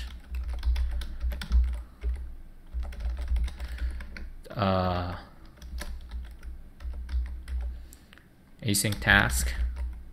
Okay, so this one is a little special. Okay, it's a generic class, so you have to supply parameters. Also, again, the bitmap thing. Okay, gosh. This is the initialization parameter. You know what these things are once I go through the example. But briefly, the three parameters. This is the initialization. So when you start up your thread, you're passing this in. So go back to my example. I'm adding two numbers. So when I start up my background thread, I'm going to pass in the two numbers. They're going to be integers. Okay. The second parameter is a progress update. AsyncTask has this thing, published progress, on progress update. So it'll become more clear as I code the example. But when you update the progress, I want to use a float, and my intention is that this will be a floating point between 0 and 1. Now, actually, if you take a look at the progress bar, the way that you display some progress on the progress bar is using set progress, and set progress is actually an integer. By default, the integers between 0 to 100, 100 being completely done, the whole bar all filled up. But you could of course change the maximum here, but I'm just sticking with the default. So to use progress bar, I really need a number between 0 to 100, but this is a completely contrived example, right? So I'm using floating point, so I do have to convert my floating point 0 to 1 into 0 to 100, but I'm just showing that I just want something different because the initialization is integer, so I don't want to have integer. I want something different. So, and the last parameter is the result, so I'm going to use string. Okay, so again, that's to show something different, right? If I'm adding two numbers, the last parameter is the return type. So this is a short-term thread, remember. So when this thread completes, when the async task is done, when it's done adding two numbers, it's going to return a result to the GUI thread. This third parameter in this construction line is the return to the main thread. So this is a return type. So if you're adding two numbers, you're returning the sum. You return a number, right? So again, for sake of example, I'm using a string. Because I have to convert a number to string because I intend to display the sum in this output text view. So I have to convert to string anyways eventually. Okay. So there, cannot resolve, so Control-Shift-O, bring it in. Just brought in the async task here, Android.OS. Now it complains, unimplemented methods. So this one, just doing background, adding two numbers. Okay, so they call this, I'll call it values or something. Okay, so this is a variable parameter. So see, this starts out this. Okay, the reason that this is an integer is because I specify as integer here. So see how I use different ones here, to make it kind of like one-to-one correspondence. Okay, so when async task runs, this is like the run function from that runnable example from threading. In the previous videos, I have a runnable object. That's basically the background thread. But in this example, instead of run, it's called doing background. And then the parameter that's being passed in is specified here. If you don't want to pass anything in, you can use void here, right? Like void here. Okay. So anyways, back. Okay. So use void here for not passing anything in. Okay. So this is doing background. What else do I have to write? So you definitely write doing background. Like a lot of threading classes, some functions are going to be happening on the background thread, and some functions will be happening on the GUI thread. GUI thread meaning the main activity object. So I advise you write comments like this: run on background thread. So this function is running on background thread. This is the required one. When I put my mouse over here, and I click the add unimplemented methods link. This is the required one, but there's two more that you have to write. So here's my slide. You have to write this one. You have to write on progress update and on post execute. So I'll add those in later. Okay.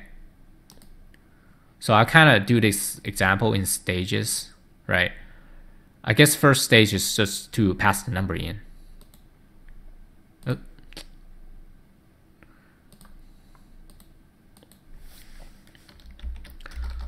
So I know it's going to be two numbers. Okay, so I'm going to use log to display two numbers. Right, the first step in example. I can't do that. So number 1 equals this.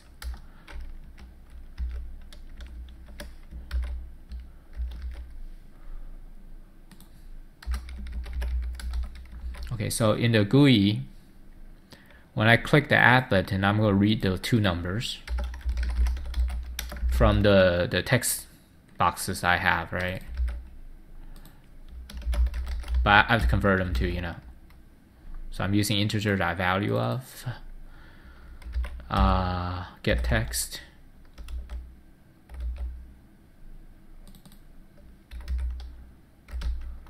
Okay. So I'm getting the text that the user inputted, and then I'm converting it to integer. And same thing for the other number.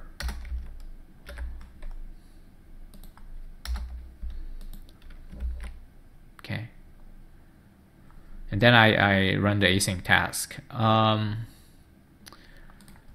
rather have it up here, the reference to async task, because I'll need it for other things later on, I think. So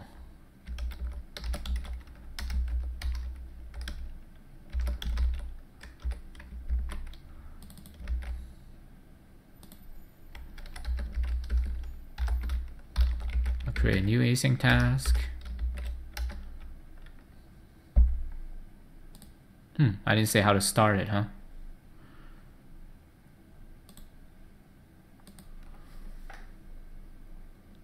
So they have an example here. So they have new async task dot execute. That's how you start it. They put in a slide.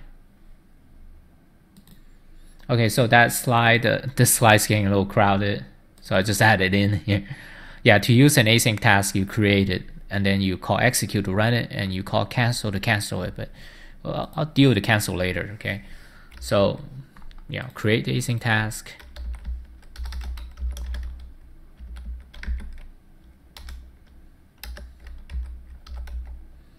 Now execute again. You have the integer parameter thing. Again, that's because of this integer, meaning your initial parameter. So I'm adding two numbers, so it's going to be num1, num2. This, yeah, it's a variable parameter. So you can either use an array. I can create an array and stuff these two numbers in. This is for people from other languages. The variable parameter is something unique to Java. I can create an array and stuff these two numbers in there into the array, or I can do this.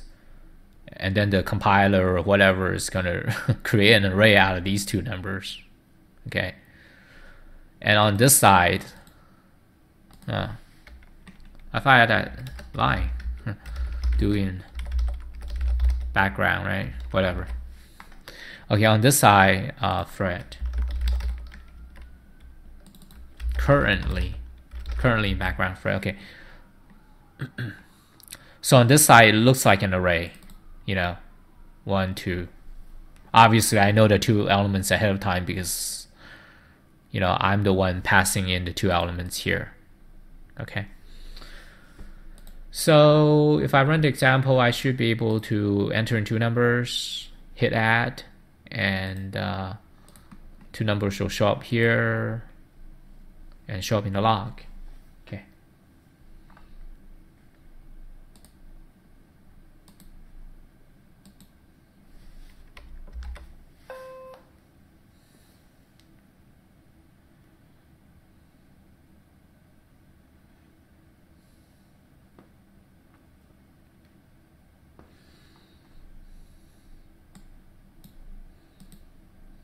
So log and nothing. So I hit add, and the two numbers show up in log. So that's the first step, right? Passing the number. This is in the background thread. This is not in the main thread. I can show that pretty easily. you know, like sleep 5 seconds or something, right? So this is stuck for 5 seconds. I'll put it between two numbers, and it's not gonna hang the main thread. Oh, I have to do that try catch thing, huh? Okay.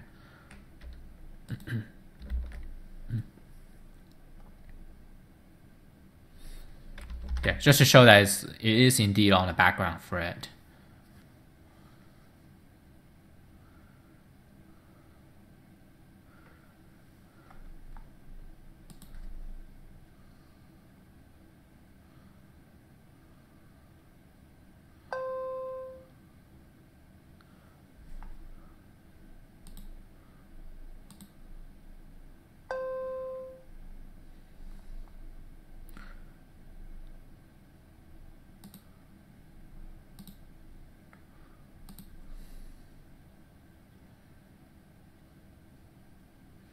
So I'm gonna click add here. Oh, clear that. Click add. So new one comes up right away. So you see the thing blinking. There's no blue thing here. I can still select different numbers. See, when the GUI hangs up, the more when you press add, it turns blue, right? Like that, like blue, right? Blue. So if the GUI hangs up, it looks like that. The button is stuck, down, blue.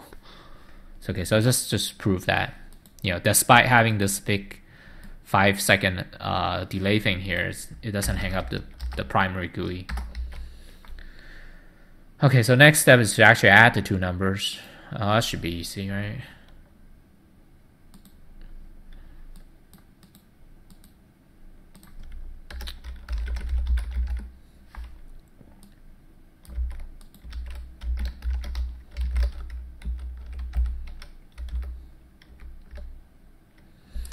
Now, the return value is, again, this is return value. I'm returning a string because I kind of want to have different parameters, in this parameter list, template list, whatever.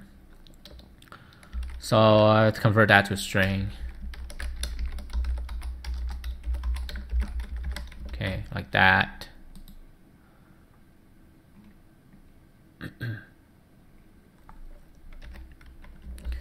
Okay, now I have to actually, write this into the GUI, right? So that's where these functions come in. Oh, that's where these functions come in. Okay, so I just covered this one. On post execute is the function that gets called after doing background finishes. So on post execute, right? On post execute this one, double click. Okay, so when I run the async task thread, it's gonna go here first, and after I figure out the sum, it's gonna go to this on post execute thing. Oh, and string here, because string is being returned from this, which is because of this. Okay, the return value of the thread. Oh, and the nice thing about this on post execute is that post execute is on the GUI thread.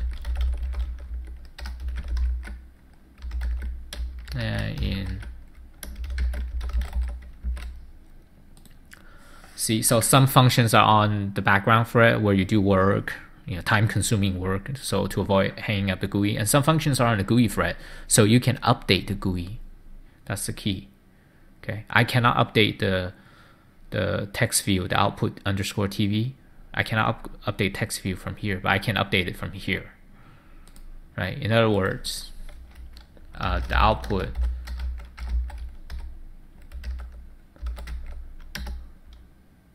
salt. Okay. This line, cannot do it here. Okay, cannot do it here because it's in a different thread, but I do it here. Okay. So when I run it, it should add it here, display it here. Okay.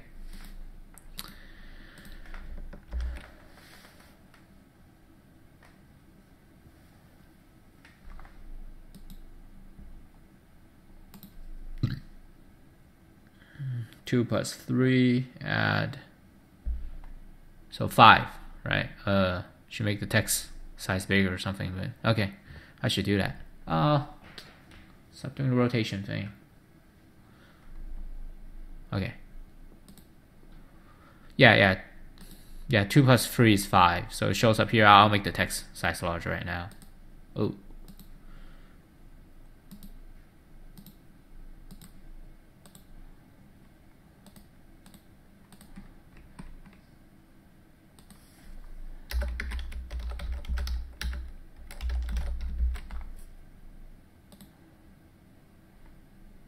Yeah, that should make the text size larger. Okay. I guess the next thing I want to do, so I cover this. This happens first, right? This happens first. After that's done, you have this. Now I want to talk about how to update that progress bar here. So while this is happening, you can call this function to publish progress, and that will trigger this function. Okay, so I'll show that. Publish progress on progress update. Okay, so publish progress. So this is completely contrived. Of course, it doesn't take time to add, right? So I have that loop here, just some artificial delay. 50. How about 60?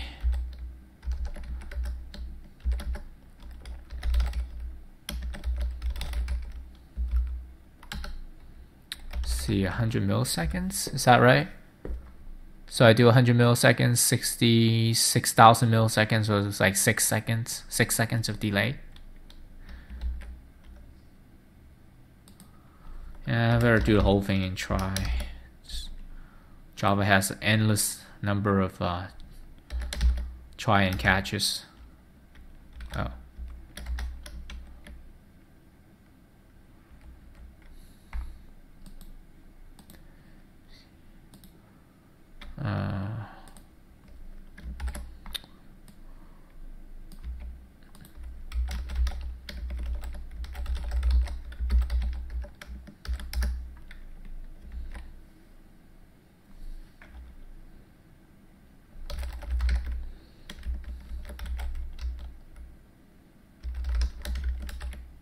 Oops.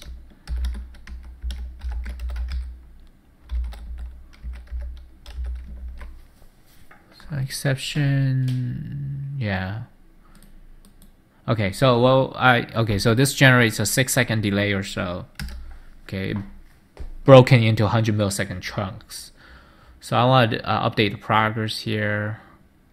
I say update progress. Publish progress. Yeah, that's right. Publish. So floating point.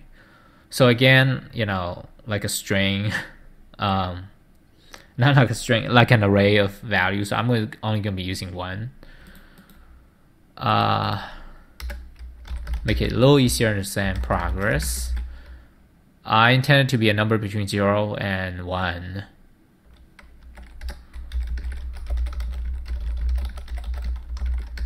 Okay, like that. Okay, progress would be between 0 and 1. Okay, so it'll be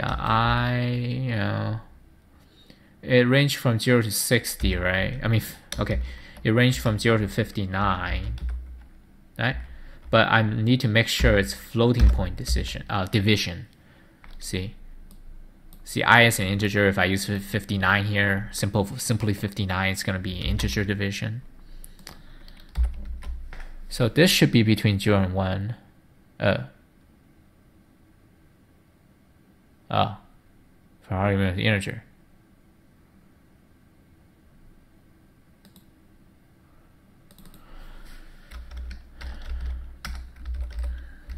Yeah, because it was this thing. So okay. Float progress.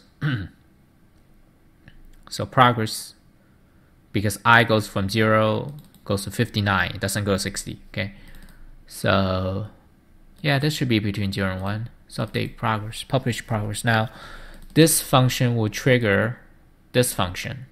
Okay, this function on progress update. Okay, so And the nice thing about this is also currently in the GUI thread. This function, this onProgress_update function is also in the GUI thread. Progress bar set progress. Now, this number needs to be between 0 and right. This number needs to be between 0 and 1. Excuse me, 0 and 100. So I have to round it off, right?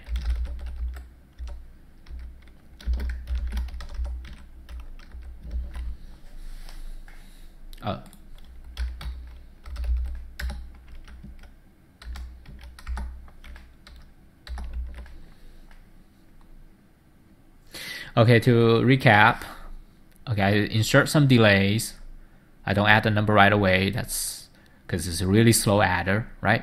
So put some delays in here. You know, as I go through this delay, I'm publishing my progress. And this is floating point because, you know, when I created the async task, I said, you know, the progress update is going to be a floating point. I specify it here.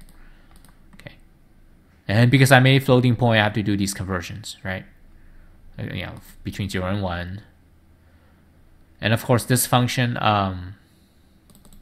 this progress bar function takes 0 to 100 by default, okay? Because I didn't do anything to the control. Okay, so I convert the 0 to 1 scale. Yeah. So that number that I passed in here, this progress number shows up again as an array. And again, I know there's only one element in the array. I'm passing just one number. So that's the Java variable argument notation here. And so if I run this right now, I should, you know, have to see the progress bar advancing from 0 to 100. Right. So also that's the key to this this class is that, you know, over here you're in the background thread and you call a function and then that triggers another function which will be in the GUI thread. And because this function is in the GUI thread, you are allowed to boy, I wish those things stop popping up. You're allowed to call set progress. You're allowed to modify the controls, okay? Because you are now in the GUI thread. Okay, so I run this now.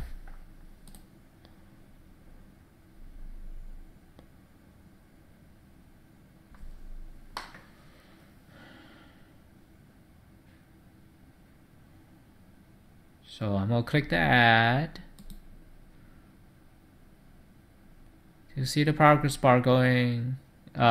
It's smoother than that. You know, it's kind of like, you know, frame rate issues. Hey, this is a little bigger. Bigger. I want a bigger 5. I don't know. 30. There. Okay, so you saw the progress bar kind of stuttering, but on the phone it's quite smooth. It's just that this thing has a screen capture thing has you know, frame rate issues. It doesn't capture all the frames. It's probably like a 2 frame per second thing or something for the My Mobiler. Okay. So what else? Oh, I have to do the cancel button and also add. Like what if I hit add over and over again, right, before it finishes? It's not set up to handle that yet. I will fix that next. That's related to the cancel button. Okay. Oh, so there's a cancel option. You can use cancel here. I use execute to start. Cancel here. Okay. And when you use cancel, there's post execute. So I did this already. I did this. Okay, so I wrote all the stuff necessary. I just have to handle cancel. Okay. So let me do the cancel.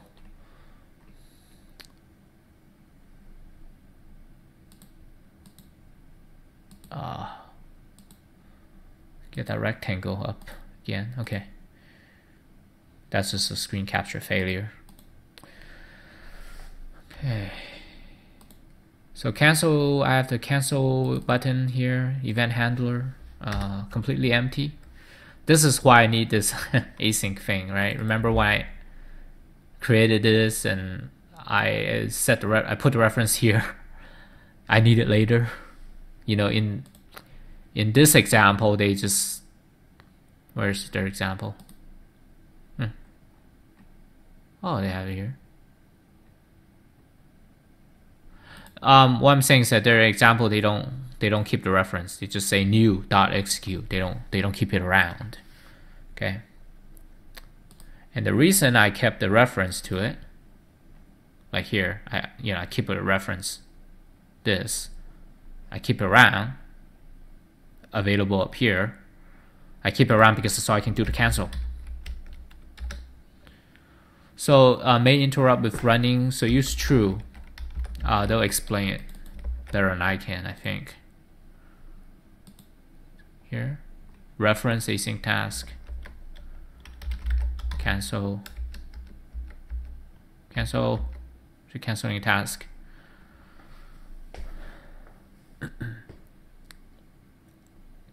So there are two, it's true or false. Okay, true means to generate an interrupt inside the thread. Okay, so that relates to this. I cover interrupting a thread back here. So it basically generates an exception to thread. If you need more information, just go back to that video segment about thread.interrupt.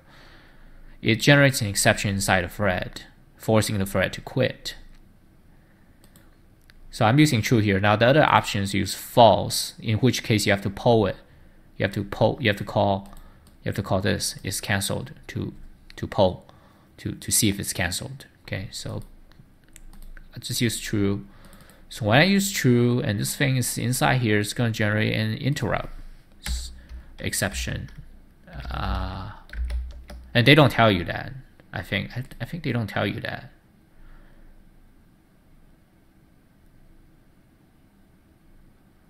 Shall I return around cancel?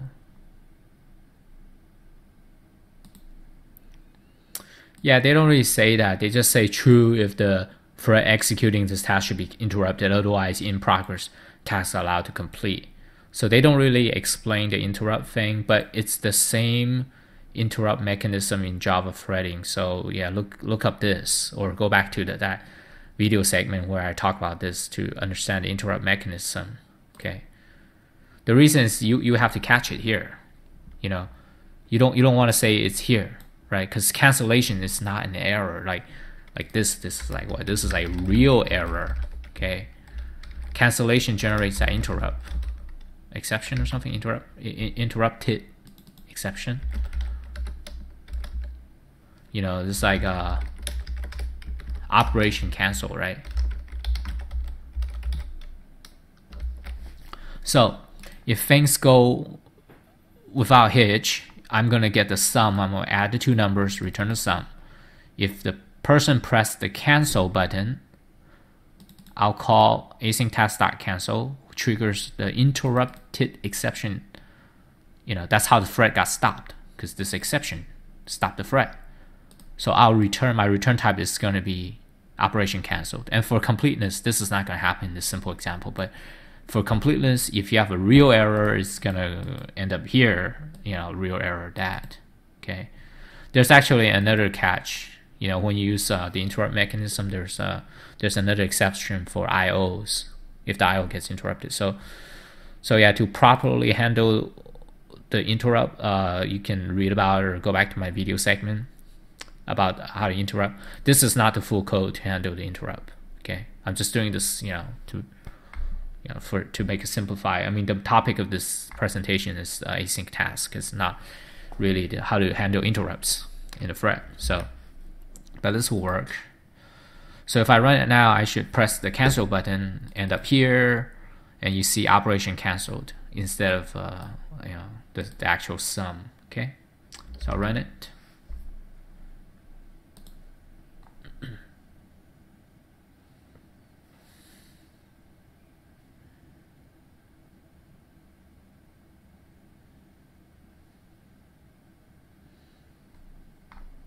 Can we press add and progress bar really slowly going? I press cancel. Yeah, the 6 seconds to give myself more time. So I press cancel. It didn't show up here. Oh, something went wrong. Yeah, so when you cancel, okay, when you cancel it doesn't actually go to on post execute. So that's kind of assuming, right? It goes to a function called on canceled. So on canceled. Same stuff.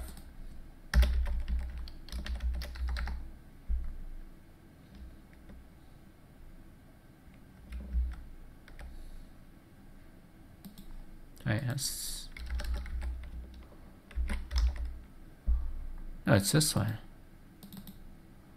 Oh, okay. So don't use this one. On canceled. I've been using the wrong on. That's the wrong on canceled. Okay, this on cancel with the result. Okay, so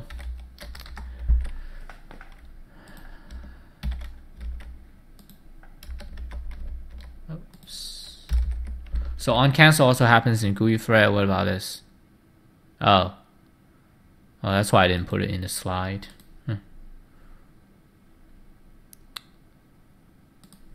What if I do this? I don't think that does anything. Let's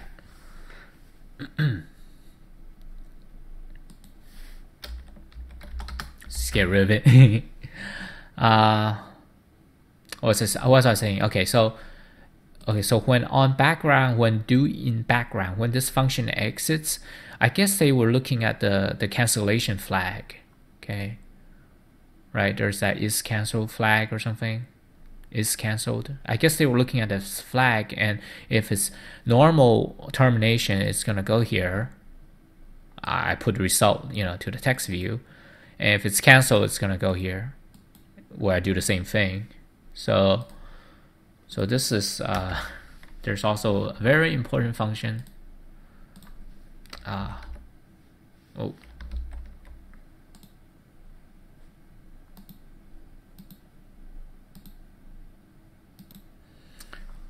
So I was editing a slide. Okay, so now the functions that you have to write includes on canceled. So cancellation goes here. Okay. So run that again. Hopefully this time it works.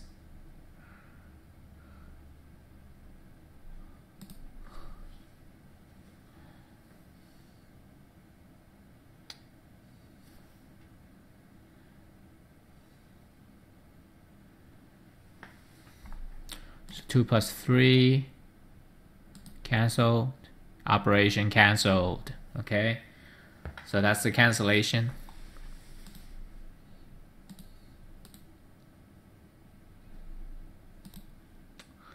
Okay, the last thing I want to do is, what if people press the add button, before the addition is finished?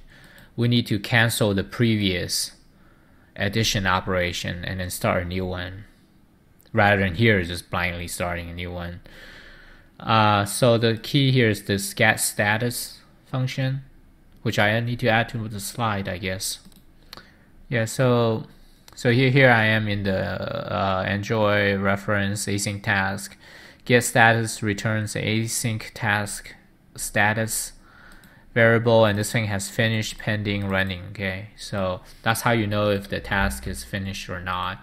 If it's not finished, don't create this. Okay, so that's the plan. Okay, AsyncTask status equal this thing get status.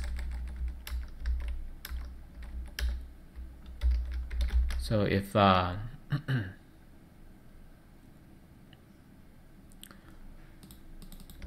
originally it's gonna be null, right?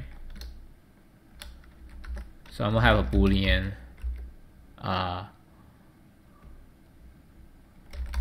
cancel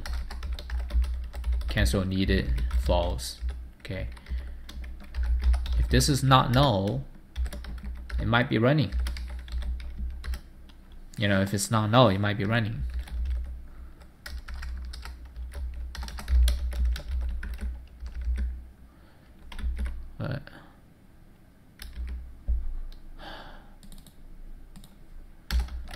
Okay, I'm gonna start assuming that I don't need any cancellation. Okay, but if the task is not null, then I can query the status.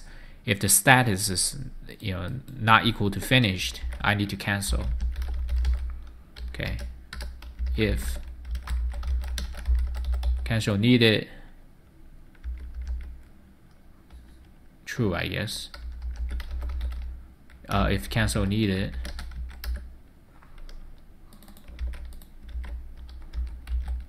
cancel.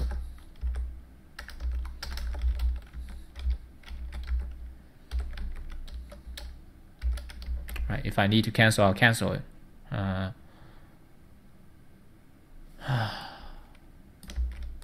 This one.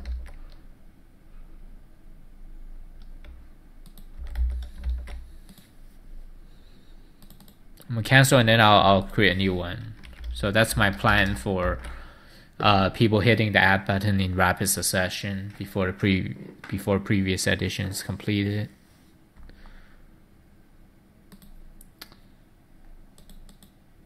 Actually, I'm thinking like cancel doesn't necessarily stop this right away, right? It creates that exception thing, just like in the previous video. In the previous video, when I did interrupt, I always followed up with join, waiting for it to finish. So in this case, waiting for this to finish won't work because this will be null. After I call cancel, this object is not reliable anymore. Right. The AsyncTask version of join is called get. Get is gonna wait for the computation to complete, but this actually doesn't work because this object will be null. So I'll just put in some hard code wait here. 10. Oh, nobody will be able to tell the difference, right? 20 milliseconds. Okay, so if I run this right now, I should be able to add two numbers, and before the addition is finished, I change the input and I hit add again. Now the previous addition, the very first addition, is going to be canceled, and I'll have a new addition. Okay, so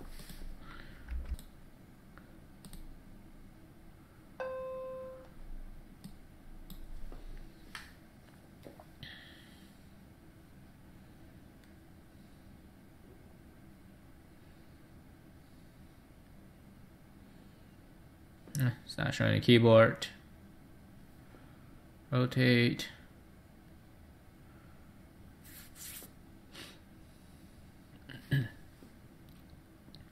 So I'm on 2 plus 4, but before 2 plus 4 is finished, I'm going to change the 4 to 10 and then hit add again. Okay, so add. Before it gets finished, change to 10. I'm gonna hit add again.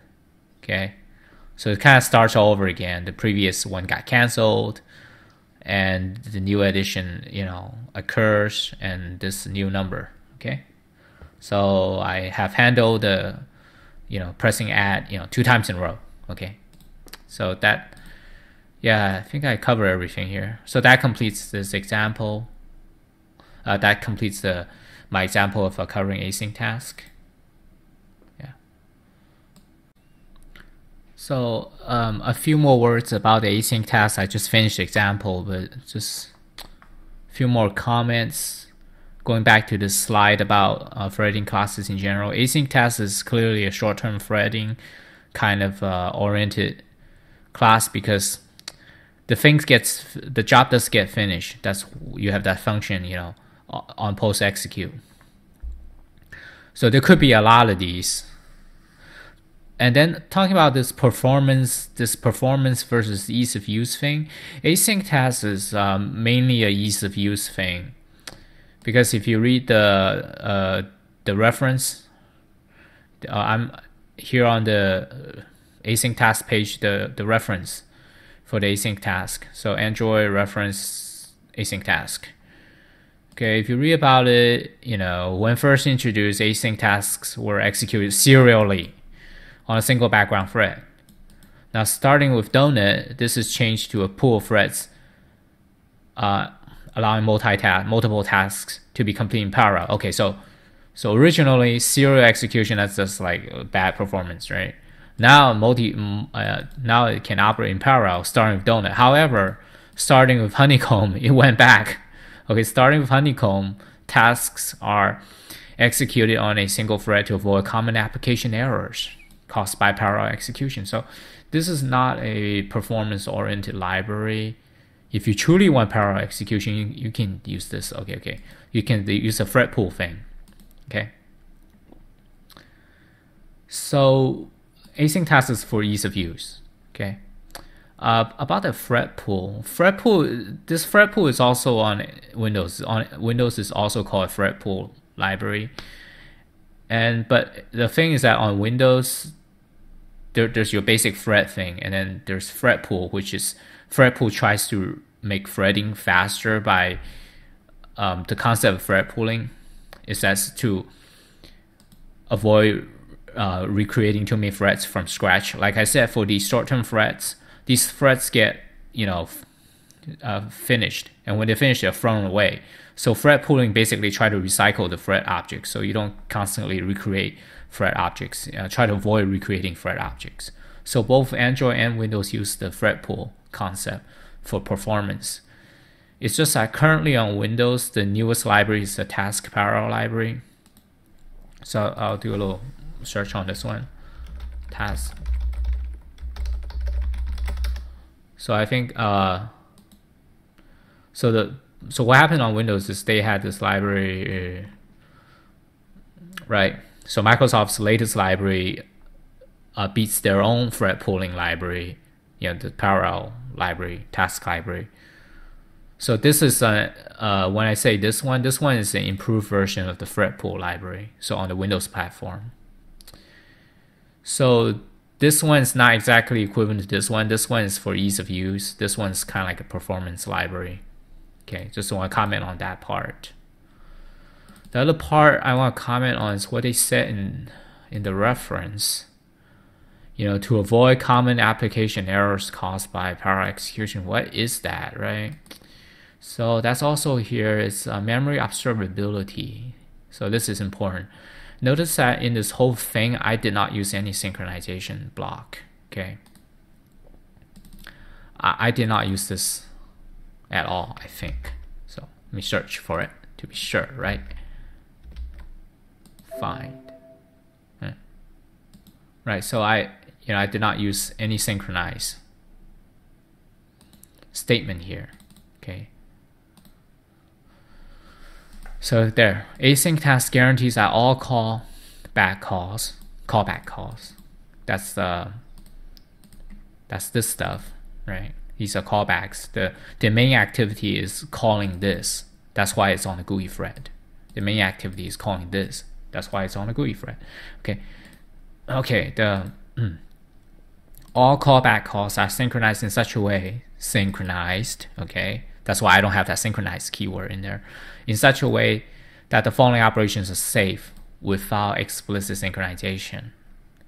Set member fields in constructor and refer to them. Okay, so the idea is you set them here, you refer to them. Set them in this thing and refer to them in this function. Okay, if you limit your data structure sharing to these two operations, you don't need this. So if you ever need to share data, see, this is in the GUI thread. Okay, this thing is on GUI thread. This is on GUI thread. Okay, this is the background thread. If you ever need to share data between these two threads, these two functions that are on different threads, you follow these rules. You don't need that. You don't need to use the synchronize thing. Otherwise, you need to use that synchronize thing. Okay. So that's just a bit more in-depth things to watch out for when you actually use the async task.